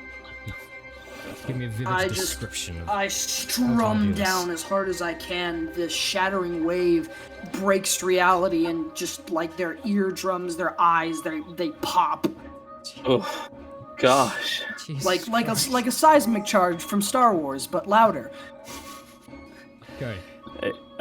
Alex, instead of teardrops on my guitar, is it blood drips on your guitar as you're... Yes. While my guitar catches blood. Okay. And what else can I do? What else can I do? Do more. I feel Wow. like I still have a bonus Inspire? action. Inspire? I can inspire. I have 1 left. Here we go. Inspire our buddy Tuku here, Ooh, let's go. maybe. But Joy's up next, and I can give her the chance to get a sneak attack off. I mean, she's already stealth. Mm-hmm. Oh, never mind then. You're good. Okay then. All right then. With that, as I just strum loudly, it kind of goes into this Van Halen style, just yeah, and I just start playing. Tuku, you are inspired by my rip-roaring guitar solo. Yes. Okay. Sure. As I have a flaming mohawk on my head, of course. That's metal, dude. It's the last one I got. You use the kind of pain from the splinters into you to just strum down on this guitar as you bring it out. Reality in front of you just shatters outwards. You see these 2 people, blood just... It's very much like Rubber Boy special effects. It's just... just boy. blood. Splatting out. It's like the head pops, just... They both fall limp on the floor. You see blood stream from veteran's ears. He looks back at his teammates dying. He is having second thoughts about being his combat. And as you finish that, you turn around and once again, you summon your guitar. Tuku's flaming kind of crest begins to seemingly flame even more as he is inspired by your amazing guitar playing skills when heat of combat. Is that your turn? That's it. That's all. Expect That's so. Okay. that's my everything. Okay, so this bandit up here, he's gonna throw his sword down, use his action to a dash. 5, 10, 15, 20. Don't run, you little. 55, 60. This bandit here is going to do the same. Drop his sword down. Use extra dash. 5, 10, 15, 20. He makes it to the door. You see him rush out onto the courtyard. Look at them into the run. daylight. They're smart. They don't want to die. Joy, it's your turn. So the stuff to the right of me is like molten lava, basically, If you right? step onto it, ooh, your feet are not going to have a good day. It's like a cold walk, but amped up to 11. That's kind of what I assumed. So she is going to come around onto the to the other side, if it'll let me. No. There we go. And use my sneak attack. You're going to use a sneak attack. You've also been stealthed from him, he doesn't leave there, so I'll give you advantage. Nice. Nice. Nice. Wow. Nice. Oh, for Good Thank thing God had you have advantage. jeez. Yeah. Oh, so many. Okay. There it Oh, is. it was Unnatural teetering on the 20. edge of going to 3. Nice. Yeah. Roll sneak attack damage to me. 4. Roll sneak attack damage, and then 9 standard. Okay, very nice. You sneak up behind him, he has no idea you're there. You kind of rush past Tuku, your rapier comes straight into an armor plate on the side of like the ventilation breastplate almost. It goes into the side, and as it does so, you see air begin to kind of from a holy mode. He's going to get 1 level of exhaustion at this point. Okay. And she is staying there. Smart person. He isn't 1 foot in the air, that's just so I know he has 1 level of exhaustion. Okay. It's his turn.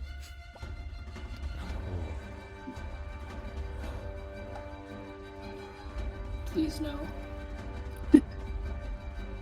He sees the people dying around him, but as an orc, he will fight with honor until the end. He's gonna go with a great axe attack straight through Maverick. Alright. Damn. 15. Miss. Doesn't hit, yeah. And he's gonna come out with a second one out of pure rage. That's gonna be a 22. That hits. A +5 bonus really isn't that nice. Yeah. An 18 AC can only get me so far. And it can True. get you really quite far. Okay, so that is going to be 12 plus 4, 16 points slashing damage plus his extra d8, which will bring it to... Oh, with an extra D8, then that means I'm unconscious. Okay, so that is an extra 6 on top of that. So that'll be... Yeah. Yeah. I meant negative. I meant 22. negative like 4. 22 points of But, damage. so I just go to 0. As you just narrowly avoid first a great axe swing, it cements into a wall behind you. He just brings it back. It rips out. You dodge to one side, and he brings it across again. Look, the gods are somewhat on your side, as the sharp edge of a great axe doesn't hit right into your temple. He angles it kind of weird as it comes around, so there's a slight kind of flat bit that hits your head. The blade kind of skims the top of your scalp, and your tuft of hair goes flying off. Ooh. You fall unconscious onto the floor, your wings all of a sudden... Thank God I wasn't 10 feet up in the air, else I would have taken fall damage. And you just slump onto the floor, unconscious. Maverick, it's your turn. Hey, hell yeah. Save for me. Death save, let's go. If I get a nat 20, I pop up at 1 and take a turn, I think. So, Imagine that. Zalika save me. Oh, No, it was almost a 20. I almost saw that. It was almost a 20. it was on the 20. and No, that's Oh. one, I believe it's one failure. Yeah. Oh, that was on 20. That was almost a 20. I would have came up, casted Hex, and sliced his throat, but you know. Cuckoo. You see this person who's just brought you into combat go down. Joy rushes past, makes an attack. Things seem to be turning against you somewhat. What are you doing? You are inspired, my feathered friend. Still haven't taken not even 1 damage.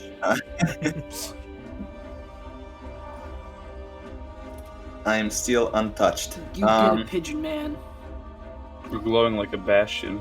The only pigeon man that could have grabbed arrows midway, they could have just like thrown cannonballs back to the one who was shooting them, was never hit, and now he is looking for blood. You're the hero And, of the story, Pigeon Man. I believe in you. You're I the chosen one. This man. We got a bunch of things here. I really want to take this guy out. First of all, Plus your dex. he's 5 feet away from me. And yeah, sorry, what? If you're rolling to hit there, yeah, that is a hit. Was that an unarmed Yeah, strike? it should add a +3 to that. Yeah. At least I assume it's an To do the unarmed Constitution saving strike. Oh, Constitution save. He gets that would be a 20. for the deeds, so he doesn't take the 1 damage. But this is still a 16 to hit with the frying pan.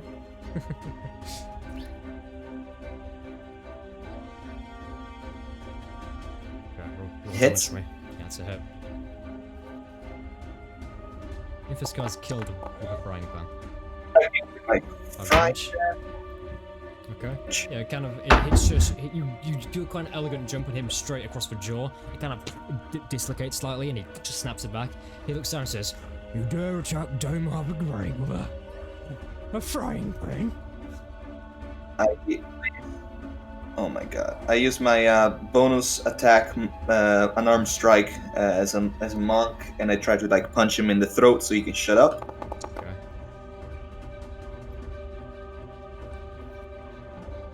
Yeah. So if you roll to hit as well. Yeah. I forget to hit. I apologize for that. Cool. Don't worry about it. I got too much Roll hit. excitement, but I believe it's a hit. As well. Yeah. You jump up, crack him straight in the throat, and he's like, "You dare attack Dame Harvard Grey with a frying pan?" He kind of cooks his words towards the end. You attack him right in the throat, kind of crunch. He's like, And if that doesn't stop, I will continue with a key point to do a flurry of blows. "Oh, monks! I just love monks." But hopefully, Smack. Roll me a D100. That's please. Roll me a crit. D100. You pigeon legend. You Is this little how it legend, I ends? love you. what do you want? Yeah, just do slash D100. No, slash R, sorry. Slash R D100. Like Yeah. Okay, so it's just that's just gonna be a normal critical, but you're gonna get an extra flat bonus of +5. Whatever it was before. It'd be 2d4 plus 8 for this one. +8. Okay, so first, that's a total of 11 plus 8. Wait, so you did the bonuses also, that'll just be a +2 onto that, so it'll be 13 points of damage. Oof. Okay, That's got a it. good punch. Is this a punch of a frying pan? Ew. I think it was a flurry And of also, punch, so- since I am a level 3 monk, after I do a key point move, I can do another bonus bonus action monk unarmed strike. Okay. And say monk, I can use one of my monk weapons, so I will use the pen again, which is still the same damage. Roll for hit. I apologize. There you go. Okay, Well, the last attack doesn't hit, but as he turns and begins to kind of berate you and insult you, you come under a frying pan, you hit him once, and then are you attacking with your fist? Was the critical a fist attack, may I ask? It's about the frying pan. I think it was a fist attack. critical fist Either way, attack. It doesn't matter, because, Tuku, how do you want to do this? Yes. To think that he's just like it's amazing. He gotta be set on fire, man. Like I set things on fire with my touch. I've touched him all over right now. I was like touch, bad touch, good touch, bad touch, good touch. Now I want him to just like be a pyre of flames and burn. Okay. You just want him to go up like a pile of kindling. Okay. So the first right Yes, comes I out like to into the think that knees. as Second one in the ribs. Third one is like an uppercut right across the jaw. As his teeth snap together. You see with each kind of punch, the plume on top of Tuku's head grows bigger and bigger, and fire is just now trailing from his hands. And with a final uppercut, there's so much power behind it, it lifts a great 7-foot orc about a foot off the ground, and he falls backwards. And as he falls backwards, he tilts over backwards. The goblin jumps off, kind of from a side, and scampers across the floor. But as Dalry Molten falls backwards, he lands in his nice little pool of molten gunk you put down earlier. You see as he falls down, and this horrible brimstone and lava, it kind of comes over his chest, and the respirator slowly burns away. And with his feet, you see as he just goes, "Oh, Sue Grumsh, oh, you haven't killed me, I'm gonna live in the afterlife." As he slowly burns up on this funeral pyre, almost. There's a horrible smell of orc flesh in the air as it slowly ignites. you know that on the street food stand of Tuku, there's gonna be a pork kebab now being served. Yum! Okay. Lugos. But you see, as soon as this happens, with Veteran behind you, he throws his weapon straight down. He puts his hand in it and says, "Please, please." And I think with that, we can end initiative. We need him to free the prisoner. I'm dead. Oh wait, no. We can't end initiative. Someone has to get me up. Hold on. Yeah, we can't get exit initiative. I'm gonna kill the veteran. Oh shit. You're gonna kill the Veteran, okay? No, I'm just kidding. I'm not gonna kill him. Oh, look at you being That's something a Leocast would do, to be honest. Yeah, exactly. I want to insight check him to see if he's like genuine in his surrender. Roll insight for me. Sure. I swear, whenever you ask to make a roll, I'm 90% sure it's gonna be an insight roll. Yeah. Lugos is very like not trusting of people. He's 18. just a simple man trying to make a simple way in the world. He has no interest of dying over this. I just like turn around. I look at him like, fine, get the fuck out of my way.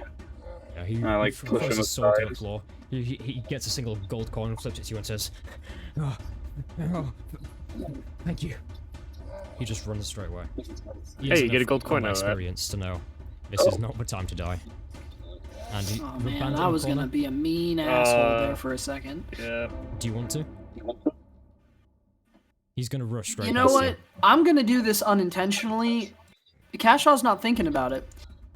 First, he's gonna be healing word. He's gonna be like, "Come on, Maverick. We should call you the Cannonball Maverick because you keep catching these goddamn things." I'm gonna heal you, Cool.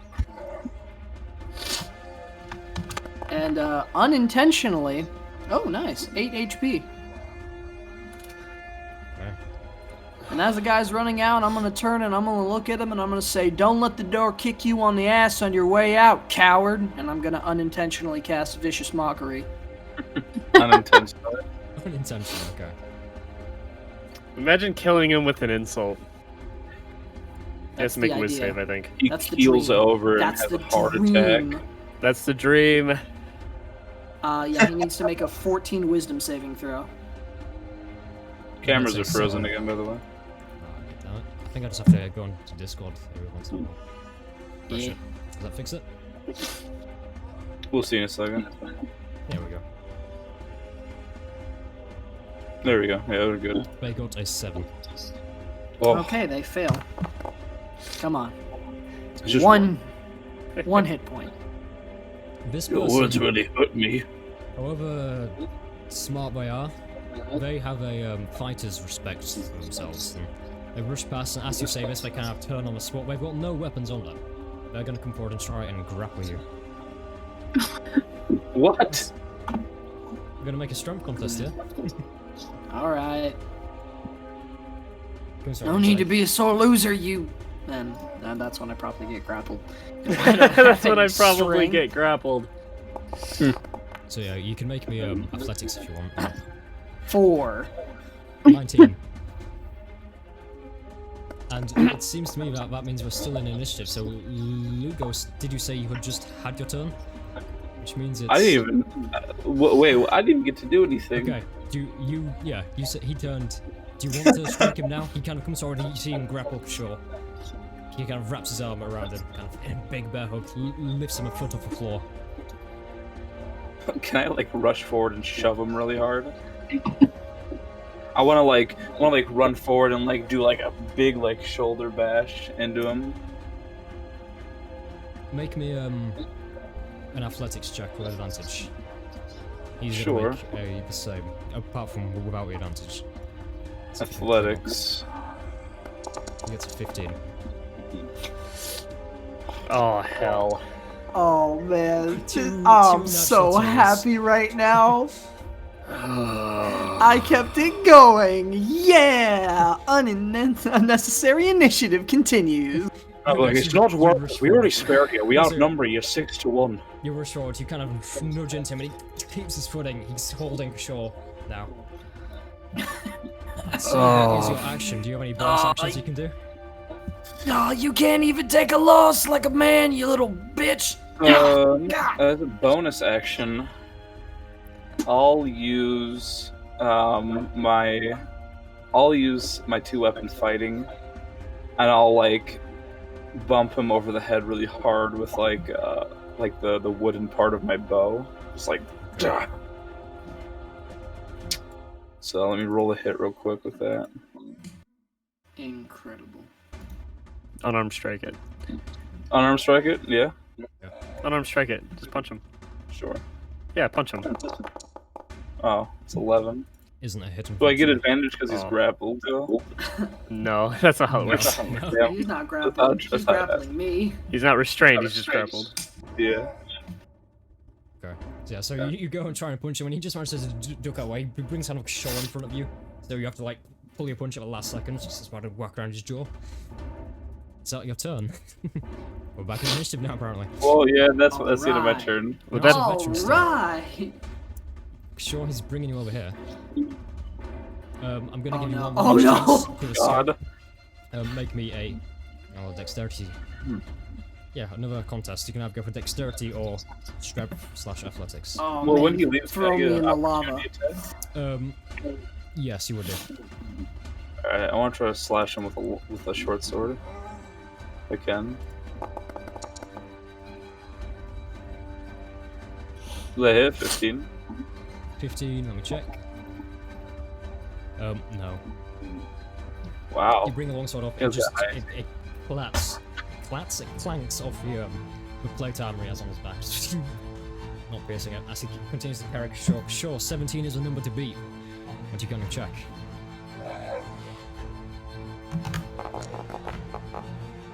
That one. Natural Ouch. 1. Ladies and gentlemen, This is gonna I be really am bad. so... He did right. Oh, what great time. I am so... Are you here? He's not back yet. I'll let you know when he is. Okay. We'll wait until he's Cameras back are to tell frozen him his again. fate. I think, yeah. I don't know why it keeps happening. I'm gonna keep swapping back and forth to update it. Wait until he's back to tell him his fate. Bards and their big mouths, eh? Yeah. Especially Kashad just had to insult them. Well, you know, Yeah. about that. It's just, you know, it's fine. It was a good Not a big run. deal. He seemed like I don't know, he seemed like he was actually gonna leave, and then all of a sudden he just grabs him. Really pissed him off.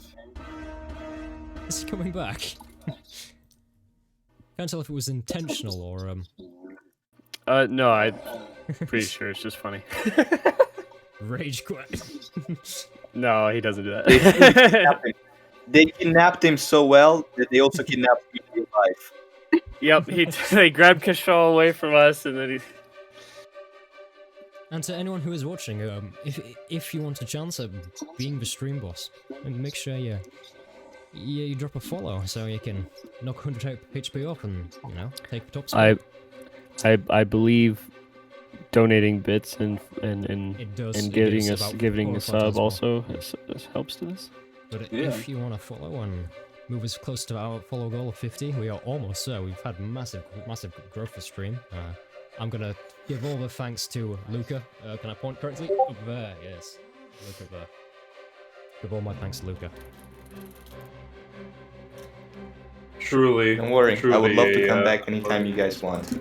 Yeah, hope you're enjoying it. Okay, so it looks like Kishore isn't coming back for the time being. So we're just gonna Yeah, throw Wi-Fi's him away. out. He can watch back and cry later.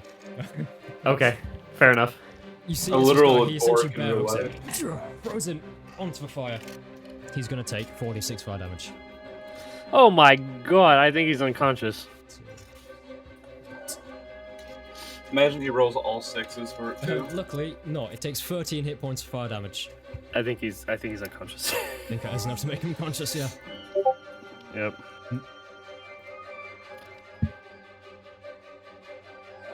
He's unconscious. As he rests in the fire, if he stays there, he's gonna keep failing in death saves. You see, he's on top of fire. So he gets thrown into the fire. You see it immediately starts to burn him way up, and just immediately just lights out. The veteran throws him on the floor, stands up. Oh, you. And he points his finger straight towards Lugos. You better let me go. And now it's Kishore's turn. Well, I think it's just an automatic 1 death fail if he starts his turn in there, right? Yeah, it is. And he has to make a save as well, but he isn't back. What do you say to me? Let him go, basically. Just let him Yeah. walk out. Don't try to stop him. Well, I mean, now I can't do that, you know? Yeah, but Okay, so who do we think is the nominated champion for I rolling his death save? Who would shit. you nominate? I'm gonna avoid it because I've been rolling terribly, so I think it should be Tuku. I second that. Sure, I have Tuku roll Kishore's death save. Actually, I mean, I have already made Actually, funeral maybe it's a- fire a- today. I think it would make no GM roll? problem making a second. wait, I'm gonna say because there's already the huge corpse of Gamer on the fire, he's not gonna start with a death Oh, save. he's back. Oh, he's back. He's back. Oh my god.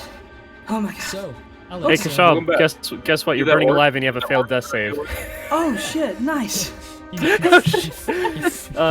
it's your turn, so you kind of have to make another death save. Yeah, make All it right.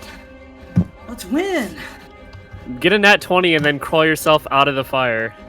That's one Wait, success but- at least. Too I'll take a close success. to a 1. If I was a 1 killed, right, You would have just died. In the Woo! fair, would it Success. not be an automatic fail? it would be an automatic 2 failures on that one. So, Oh man. if you'd already And had you already one took from one, fire. so Can't believe it's I one died success, on my one fail. vicious mockery attempt. What a way to go.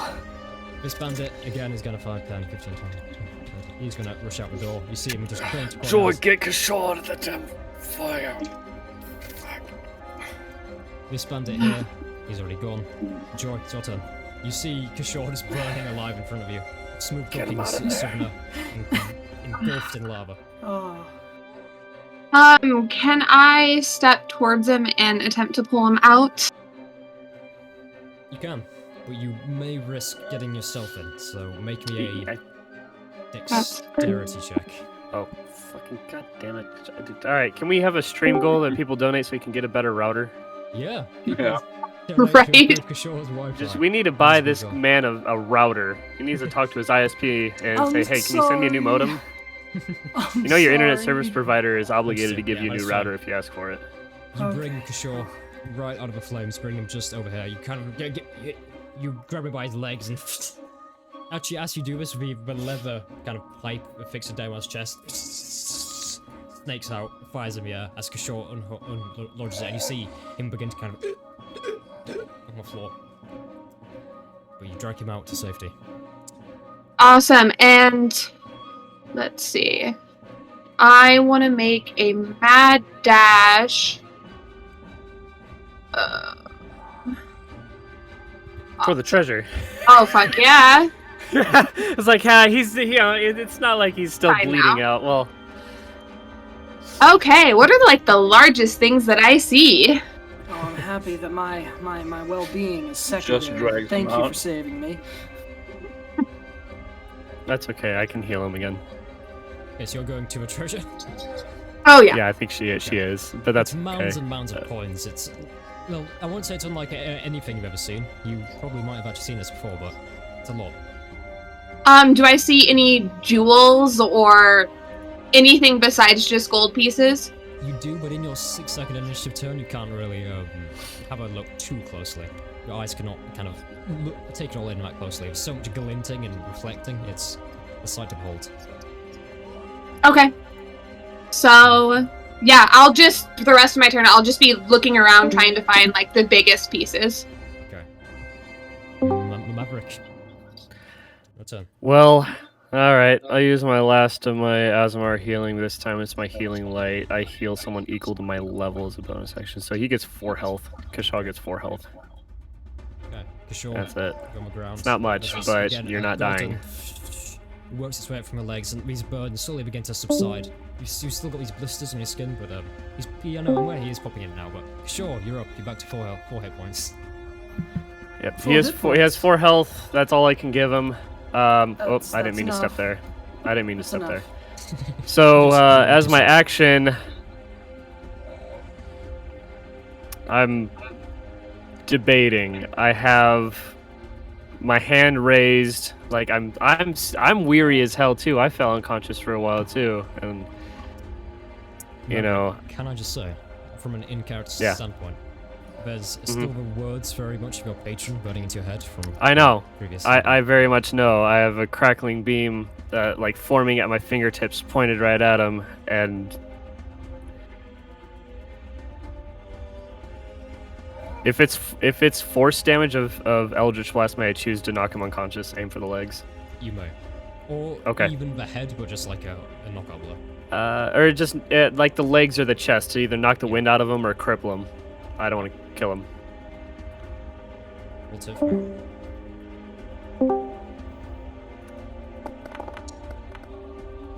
$19. Roll damage.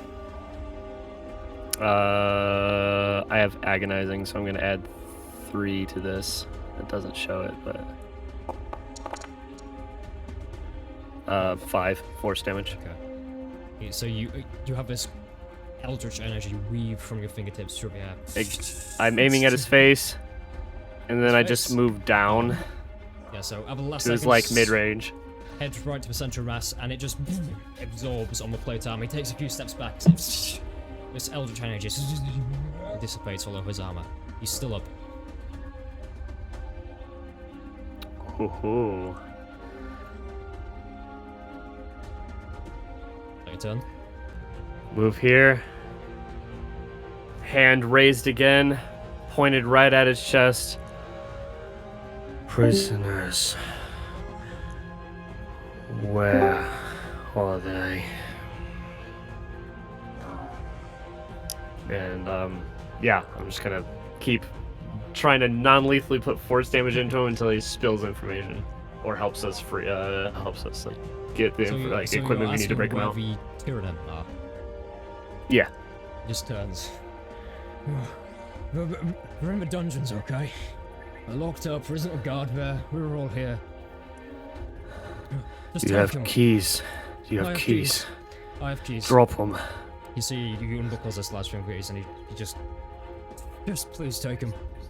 I have a wife, I have kids. I was just here for some extra cash, please. Please. I let go of the concentration in my hand, and I just put my hand to my side, and I just stand there. That's my turn. Dooku. You see what's happening, this man begging for forgiveness. I don't know what you would do in this scenario. Don't know if you're a particularly bloodthirsty pigeon. Like, no, peck. No, Tuku, look. He sees that the work is done, the fire is burning. He takes some of the orc meat. As he looks around, he feels that he has aided his friends as much as he could, and he feels that the It's now far away, and he feels like he has a business to create. So he's packing his things and starting to make eye contact with all the other members of the party, because I think he's gonna try and say goodbye and bid his farewell to the rest of the party to make sure that they finish the adventure with great success. Oh, so you kind of begin to pack your stuff away and It's follow 11 up p.m. with- and then you wake up at 7 a.m. for a presentation. Okay. I look over to Lugos as well to make sure that he's gonna stand down. I'll just lower my hands. Was crackling with energy at my fingertips, and he dropped the keys, kick him over to Lugos, and I just look at him, expecting him to just have him make the call whether or not he's gonna continue. If you're standing Lugos down, will pick up the keys, and like he kind of like drops his hand to the sides, and he speaks up to them like, "You couldn't just let it go, just this one time."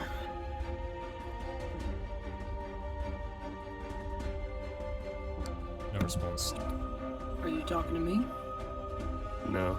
No, I'm talking to the veteran. Just kind Go. of stares straight at you. Get out of my sight.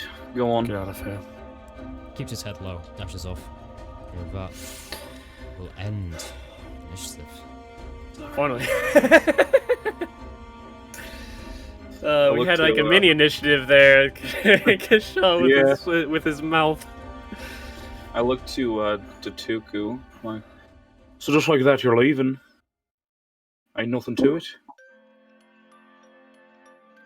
Tuku turns around, takes his pen, uses control flames to make out some sentence, and then it says, it's like kind of like a little poem. I know maybe it's too long of a shot because control flames is not that accurate, but it kind of like spells out. It will be cold, and your bones filled with chill. Always feel the warmth of your friend Tuku, and look down the sewer skids, for he might be there, looking, ready to aid you. That Right. cinches it. I'm gonna write a song about that little bird. Oh, God. Take care of yourself, Tuku. Before he leaves, he takes out some little like containers, like Tupperwares made of leaves, and in each one of them, there's a little pocket lunch for each one of you guys. Nice.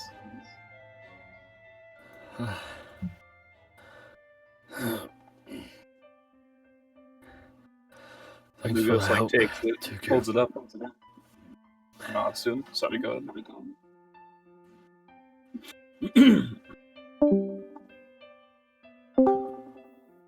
Well, alright. May our paths cross again. Hopefully we can find you somewhere, sometime.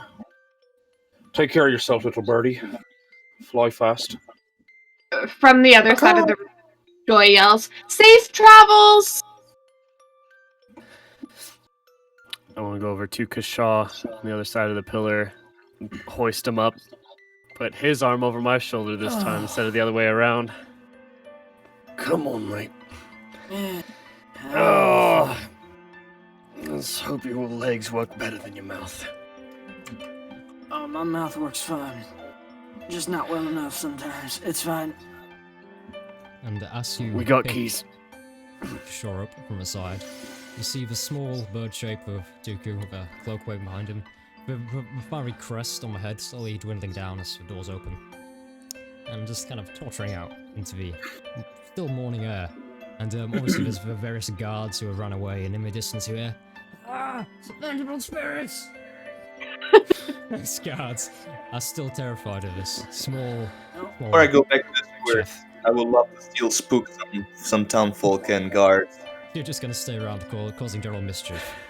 Yeah, so you hear kind of shrieks in the town, and it's like, ah! People begin to run away from this. I need to use my character as an NPC, and every now and then creates a distraction while the adventure continues. You know, it is not every day you get to witness the birth of a folklore legend. I am so happy right now. All right, come on, Mr. Legend. And I want to hoist him up and carry him toward the back of the room. Oh no, it's not me. It's the bird. Oh god, Oh please, no! no. Oh no! Come on, Mr. Tale Teller. Are they struggling at all, or? It's a Yeah. very much a romance moment from what you can tell. Can I search the piles of gold? You can, yes. But Luca, Awesome. is that where we will have to bid you farewell? It's you. Yeah? Yes, It was and I an hope to absolute be able to pleasure going being back, guys.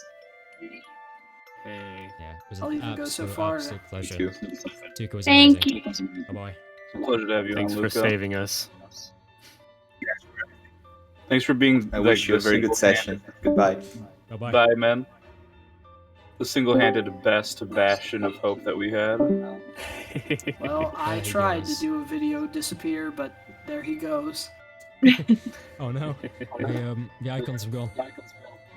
I'll move back to just player. They're still okay. This isn't ideal. Huh. No, it's a little messed up. Ooh, it was fine there for a second. Oh yeah, because I have no idea. Anyway, you see the small figure of Tuco leave, and that joy immediately dives into the treasure. Yay! Save some for the rest Hold of on. us. Come on. Yeah. Oh, can I find the I'll biggest kneel pieces down. before they get over here? Okay, Kishore, I will say, as you're leaving, your bardic eye is drawn to Darmother Molten. His cannon is kind of laid outstretched beside the fire. It's got these white elvish runes, quite messily drawn, kind of inscribed around the edge of it. It's Someone grab that. written in Elvish, but it doesn't quite make sense. It's the same script, but different grammar, if that makes sense. Someone grab that cannon. I feel like we can use that. I will say it's absolutely red hot, so to take it off, you'll have to kind of put your hands in the lava and see yourself. I'll grab it in a moment. Yeah, So Joy. I think Joy should be the one to grab that with her fire resistance and all that. Yeah. and the fact that she has no missing health whatsoever. Mm-hmm. Yeah, Okay. that could kill me if I grab that. I want to give Kasha 2 hearty slaps on the chest. You all right, laddie? You took quite a beating back there. Oh, Nearly yeah, had- no, absolutely. This scar's gonna heal up real good. I'm gonna appear real nice to all the ladies. Guys, it's gonna be great. This party's gonna be absolutely amazing. As much as I would- love clutching yours with a fella. Right, and he gives you like a little wink. Good luck with that. Appreciate it. Now, Yeah, just sure. a tiny little... Looking at Yes. the treasure, you find something pretty interesting. Yay! This is a dragon's hoard of loot. It's the entirety of the town's plunder, kind of Oh, it's concentrated under this gregarious Orc Lord's throne. For a start with, you find a heap of coins. It seems to be copper mixed with gold, and a ratio of about 50 to 1.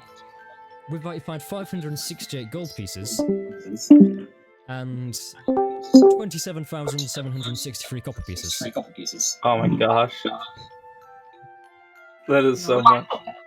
Yeah, I don't I think said we it can right. take all of that. 27,763. If you don't mind, I'd like to walk around and see what's in these chests that are beyond the gold piles. Okay. The first thing you Yeah, have in this same. chest is just more coins. It all adds the same cumulative value as I just said, but you find some flasks as well. You kind of... It's this thick, sloshing black fluid in these free glasses. You undo the cork and it's this really acrid stench, and you determine it's some kind of acid. The other stuff you kind of look for, you find a silk satchel almost. You undo the top. And in this kind of drawstring bag, you see some transparent burnt umber stones. And they're beautiful and painstakingly crafted. These little small perfect squares cut with this painstaking attention to detail and craftsmanship. They have polished edges and edges smooth so they rest comfortably in the hand. And it's a beautiful, beautiful pair of these umber dice. I'll take. I'll go and snatch up the dice and the silk patch and the acid shore. Yeah. about finding dice in D&D. How meta are we? Nice. What are they called? Umber or amber? Umber dice, but the full sale term is Jasper dice. Jasper dice. You can have a shot at appraising how much it's worth. That would be an intelligence check. If you want. Yeah, I can definitely try. Why not? I will also Blue use Ghost. anyone looking at the canon, kind of trying to decipher what it says on it. I got a Uh, natural 20 for my intelligence check. Worth about Yeah, 100 gold pieces. I'll head over to the cannon and go ahead and get that out of the fire. Okay. Do you speak Undercommon? I speak Undercommon. Okay, so Elijah, as you kind of look over, you're the only one who kind of makes sense of what this says on the canon as it glance over. Joy, you're quite smart with how you do it. I assume you kind of get some excess material, grab the cannon, and it just yanks off his arm. It's like a small twist, like a screw. He's got like a prosthetic kind of metal bar coming out of his arm with a screw thread wrapped around it. It kind of screws on. It's decent size. You take it out. And it has, again, these white engravings surrounding the entire thing. So this isn't something I have any interest in. Can anyone read this? Let me see it. I'll give it a try. Okay, Well, so go for it, Lugos, because as much as I would like to help, I absolutely hate cannons now. Yeah, you have a deep, Right, you got long cannon list of phobia. PTSD of cannons. Yeah, I just hate them now. You look at this very battered cannon, white engraving on it, and as you're doing that, Maverick, you notice kind of a flaming bit of parchment kind of in the like kind of the breast pouches of Dama, kind of burning up slightly. But we'll deal with Elijah first. As Lugos comes forward and looks. This isn't a story you know. Because around this canon it details a story, an old story. Kishore might be the only one who knows it, because it's deep, old myth folklore.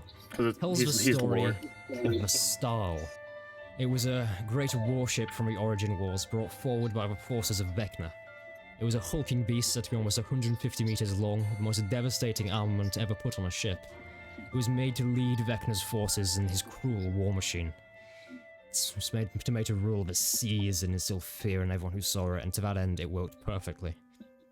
It was a terror of the seas for over 2,000 years and boasted a crew of 1,000 men, and, well, it was essentially the leader of a great war machine of death. It was a terrifying ship. Stahl is a name that will inspire fear in any well-versed sailor. But, you kind of... as you reach the end, faint bells ring, and you see he seems to have left the ending of the story off. Because the ending of the story is the Stahl was hunted down by a fleet of smaller ships, its steering disabled by a tiny galleon that rode up to it, disabling its rudder, and it was just torn to bits by about 30 ships, leaving its hulking wooden iron wreck to sink in the deep depths of the Jade Sea. Now, you look at this and it's pretty obvious Daemar thought of himself as the orc version of the Stahl, leading the White Wings' great war machine forward. It was kind of his spiritual kind of story that he likes to comfort himself with, like, I am the Stahl.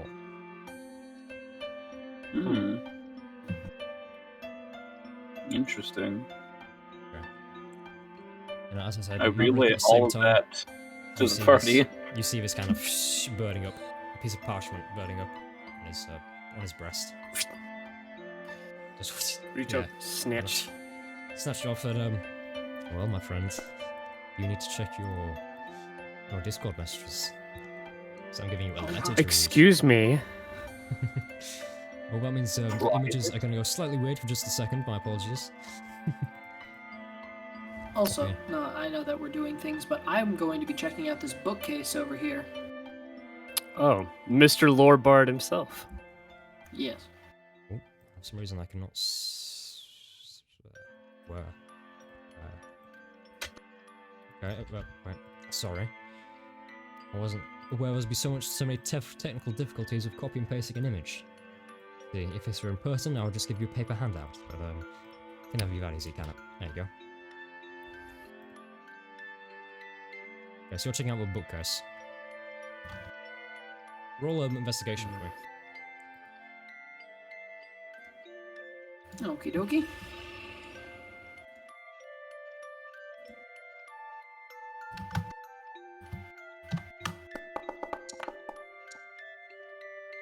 Six. I It's am in pain. boring. It was a lord. It's his various tax returns and kind of holdings in the surrounding fields and farms. Nothing too interesting. It's like forget the name. There was a book in England in medieval era. It was like the book of Black Like a Book, something ledger? like that. Yeah, it was a ledger of like all the peoples in the immediate kingdoms tax is and how much you're expected to pay. It's just volumes of that. This could be very useful in the right hands. Somebody comes to mind, Orion. I think you might know who it is. What's that? From Silver Holland. What about this? What? Sorry, I was reading a letter. It's like various ledgers and like the holds on like the farms and the surrounding areas and taxes. Oh, yeah, a certain halfling would really like that. Yeah.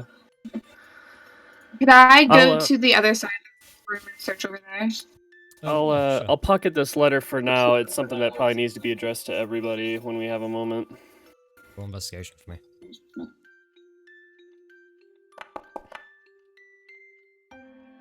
This stuff is more literature based. There's, you see again, books by Asmodeus Jenkins, different ones this time.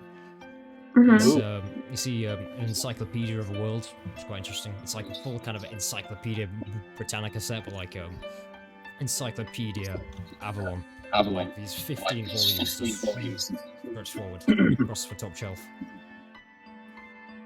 Okay, I'll share that information with everyone just in case they want to come over and grab them. I'm not interested. I will say, at this point, you do hear kind of faint voices outside on the streets, more so cheers more than anything. We should probably answer that call. Well, we have people to free at the moment. Right, and also, what are we doing with this coin? I mean, it might be the townsfolk coin that he stole, right? I'm pretty sure it is. That being said, I don't think a couple pieces here and there would really go missing, right? I mean, It's a to be more- completely honest, I would like to keep the gold. They can have the copper. It's far too heavy for me to carry anyway. How much Want to keep gold all is of the gold? there? Well, we saved them, didn't we? Yeah, but But they we might need this bankrupt to them and they can rebuild. suffer from this. Oh yeah, they need to rebuild.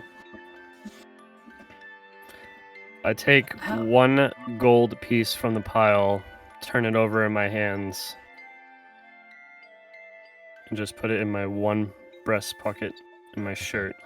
Because I will say, You the pat it. 27,000 copper pieces totals to about 277 gold.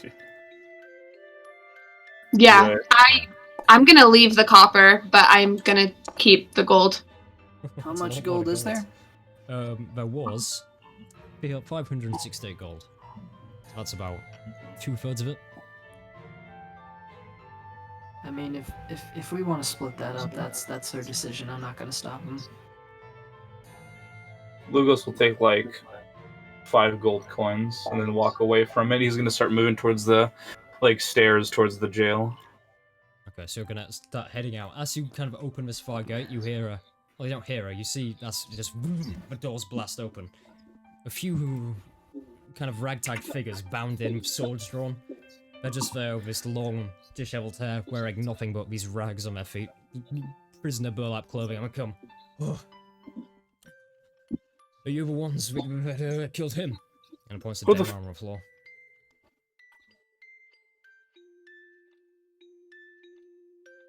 Hmm? Spencer, Wow, we're having a lot of technical difficulties. Them. Alright. can't hear you, Spence. Can you hear me? Yeah, we can hear you now. What were you saying? He kind of turns and he's like, oh, are you the ones who killed him? And he gestures down on the floor. Whoa, wait here 1 second. Who the fuck are you? You see various other people, there are about 4 or 5 of them, kind of all dressed in the same prisoner rags, and I'm like, we have 2 on guard. Who are you?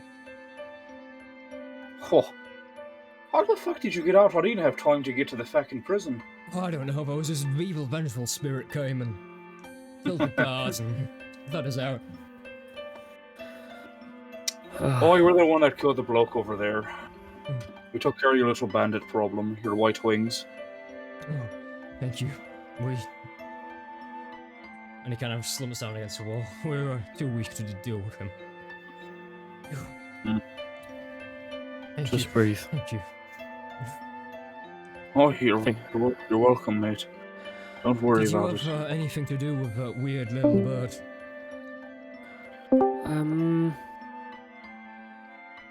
We're friends. Yeah. Friends. It's a vengeful spirit of those against evil. Just if the spirit offers you any food on a little wooden stand, just don't accept it. No. What's your spirit's name? His name was Tuku. Tuku the what? Tuku the Brilliant. Weird name Tuku. for a vengeful spirit. Or Tuku the Dexterous, or... No. Tuku the Bright. He's not going to hurt you. Sounds. Yeah, that boy's Better yet, saved by a remember pigeon this. named Tuku the Brilliant. Who would have thought? Actually, He's I'd like called his Tuku legend the to be Brilliant Tuku the because- Phoenix, if at all possible. I think that's a good very one. fitting. Right, boy. Remember the name. Good. Tuku the Phoenix, saver of Dalry. With no offense to you, of course. He kind of raises a limp hand. No, no offense at all. I think the wealth should be returned back to the town. I agree. I mean, we did help save the town. I think a small slapping wouldn't hurt. Taking all of it's just rude. I shoot like a side glare at Joy. She's like, I Mention don't know that. what you're talking about. He does not meet your gaze. Copper pieces have been left. Oh my god. I will say, copper pieces is about a third of the entire welfare. Numerically, it's more, but value-wise, it's much less.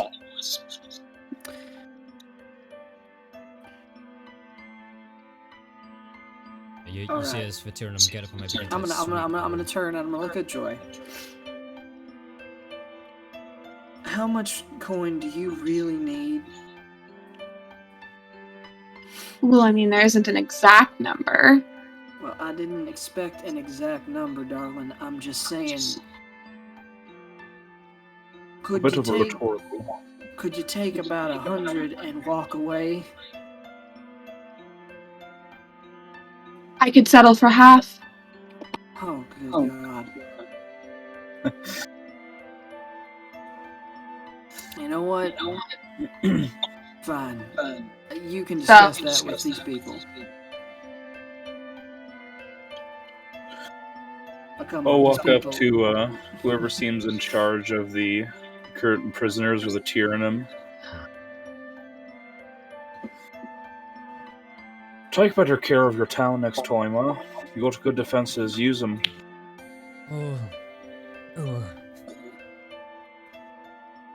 It's amazing what a big force can do on a night. You're there in your Aye. bed, next minute you got a blade to your throat. You all gonna be here? You need a hand with anything extra at all? Well, we have enough gold to rebuild.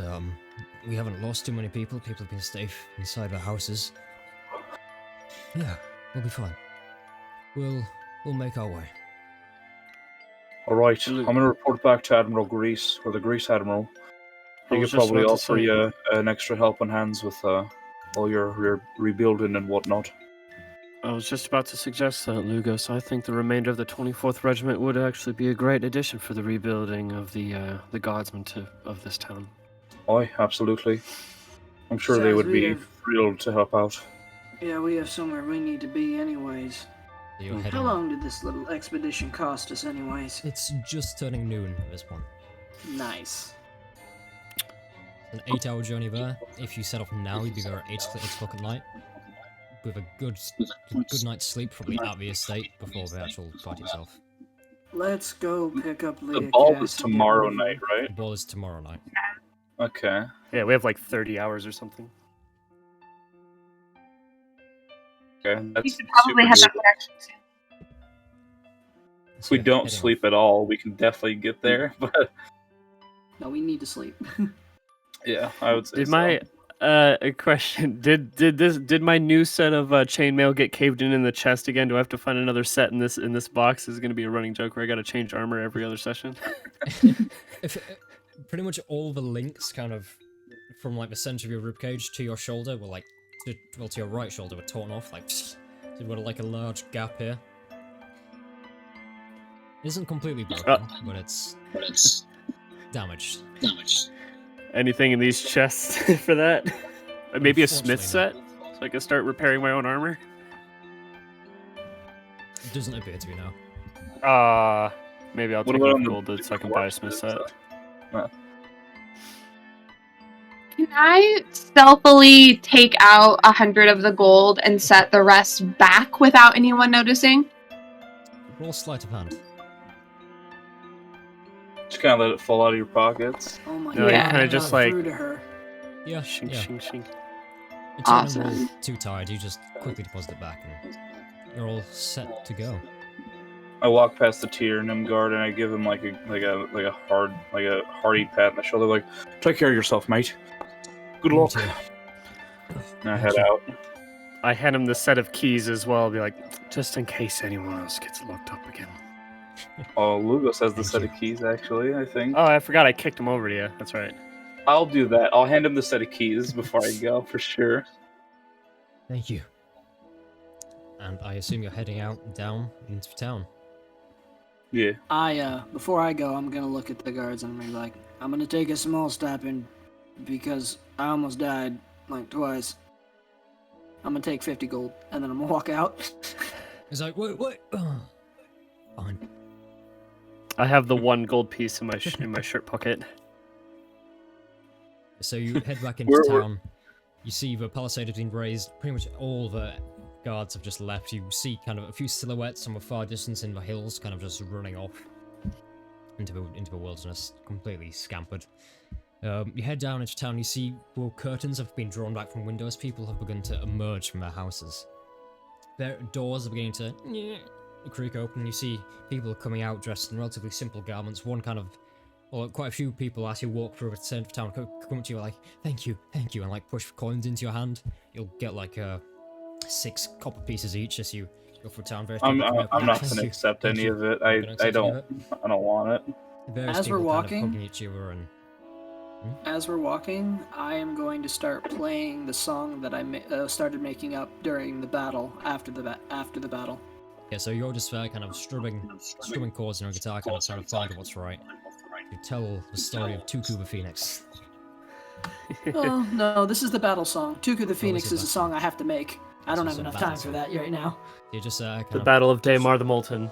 Yeah, okay, so you're strumming your chords as you go through, and you reach kind of a town I actually gates, have a song. ready I'll to head send back it, to though. the 24th. And as Oh, wait. as Wait, Kashai, you have a song that you actually want to sing? Yeah. I think it's one he has on YouTube, which I think is Oh. appropriate. You kind of head to the town gates. You see on the top of the walls, 2 of them have reacquired it. So there's about 8 of them in the whole town. As they see you approaching, they hello. Palisade comes up, and as you leave and kind of go out to outside of the gates, on the main path you see something very weird. There's two dead white wings just resting against the edge of the wall. And just in front of them, a very familiar cart with bunting on the side, and 2 very familiar horses. The cart doesn't have anyone with it, apart from in the back it looks like the hay has been changed. And there's a small, hastily written piece of parchment, not kind of folded and signed or anything. It's just a blank, not blank piece of parchment. It's a piece of parchment, very worn, mud on it, holds down by a single stone taken from the road, put on top of a hay. I'll read it. No. Yeah. Okay, again. Send you this one. Oh, okay. Really promoting the secret keeping aspect of D&D here.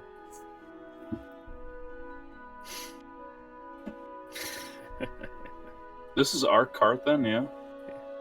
Sure is. Interesting. We can assume. Alright, everyone. Hop on in. We have a trip to make. Did we see that there was a note there? You would have all kind of had a glance at it and been aware of its presence. But you saw Maverick, what? Maverick was We the first thought to- we'd save you the walk back. Stay safe. Sergeant Lowell Harmon, Grease Admiral. Nice.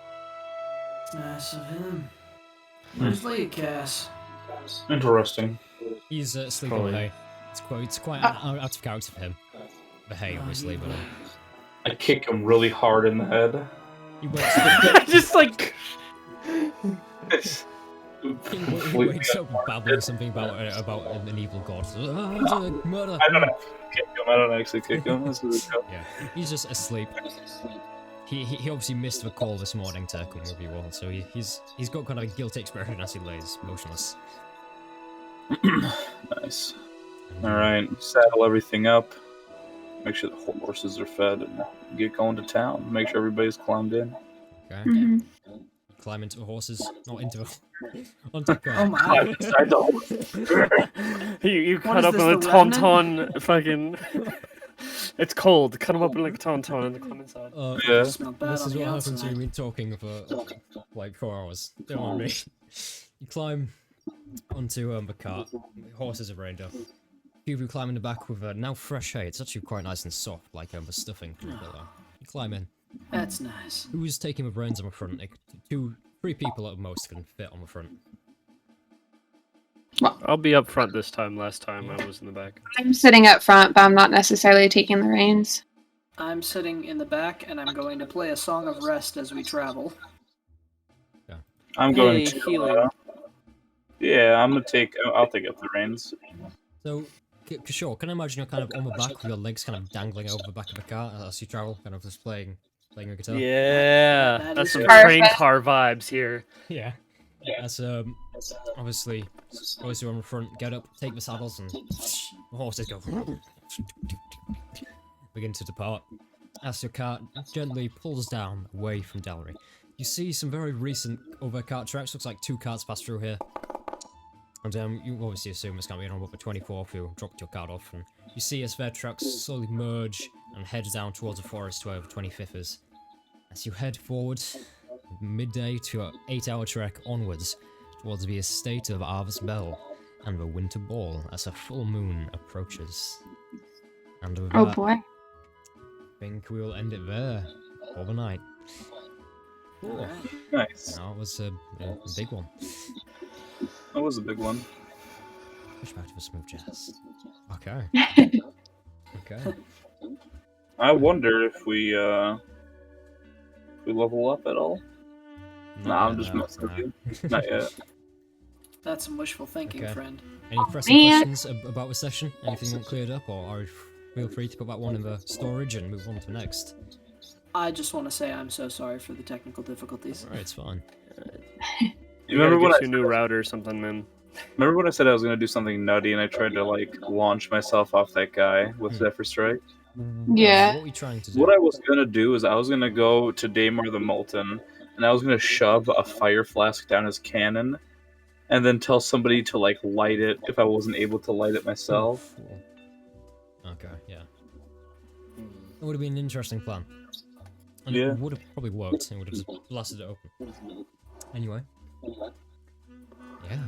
That was as good as always. And of course, if you're watching and you aren't following, make sure you are. But apart from that, thank you so much for watching. It was really an amazing one this week, and make sure you join us next week to see how Arvis Bell turns out. Obviously, your players have met him before, saved his life. That's after he was stabbed in the spine. But unfortunately, his brother died, so make sure you tune in next week to see how Arbitspell is faring and how the Winter Ball will turn out. I have a strong feeling it'll be eventful. Well, of course, no spoilers. Really hope my goddess is proud of me. I showed some mercy. Some, yeah. I mean, yeah, it's like threatening in a way of where, like, you know, casting Eldritch Blast into someone's chest plate. Where are the prisoners? It's like Dark Knight vibes. It's like dislocating both of their arms completely, and they're like, "All right, where's the Joker? Where is he?" Leo cost. Like, I don't know. Anyway. Of course, as always, a huge thank you to Soundscape for providing us with his amazing sound, which I'm sure you've been hearing all session. And, well, we'll see you next week for another installment of the Roundtable. Thank you all very much, and good night. Bye-bye. Good night. Yeah. Thank you. Bye. Iggy, are you good for Silver Holland, or you need a break today? Silver Holland right now. Yeah. Right now. Ooh, spicy. So start in like 5 minutes. Yeah. Well, Damn. all day yesterday and all day today? Brian, buddy, please don't hurt yourself. Hey, DMing 3 games a week, this is what I signed up for. And everybody knows. Okay. I could probably do Silver Holland, yeah. So you guys want to know, at least get you where the Aarakocra Rangers are, their encampment is, and introduce you to the plot of the characters that I have. You guys back, sorry? Yeah, I mean they're in the jungle right now, the wetlands, the wildlands, far from civilization, and some Aarakocra Rangers just saved them from a frog behemoth CR10 level 6. It's pretty nice. Damn, I wasn't after this actually, but I'm better.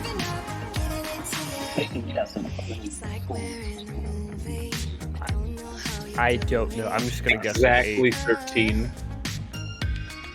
8? 30. Highball. Ooh. I was close without going over. I win by Price is Right rules. No, you don't. No, you don't. Shut up! I win. That's pretty good. Price is Right rules. That's really good. It is. Oh yeah. For 4 hours of content to get nine followers in 4 hours, that's really good. That's really good for a stream that like only streams like once a week. That's really good. Now, if we can, in the future, if we actually get hosted by Dungeons for All. So I don't think we were hosted this time. Now, but he tweeted. He put the thing in the Discord though. Yeah, he did.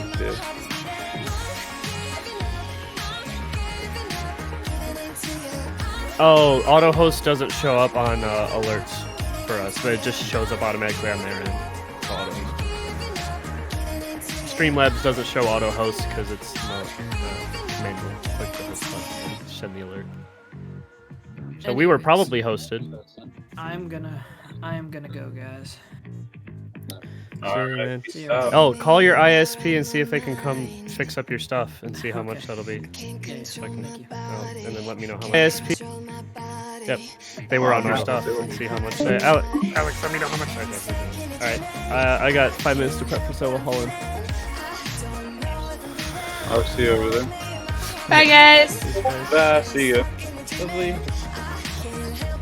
Bye, everybody. Have a good one. Thanks, Spence. Wow.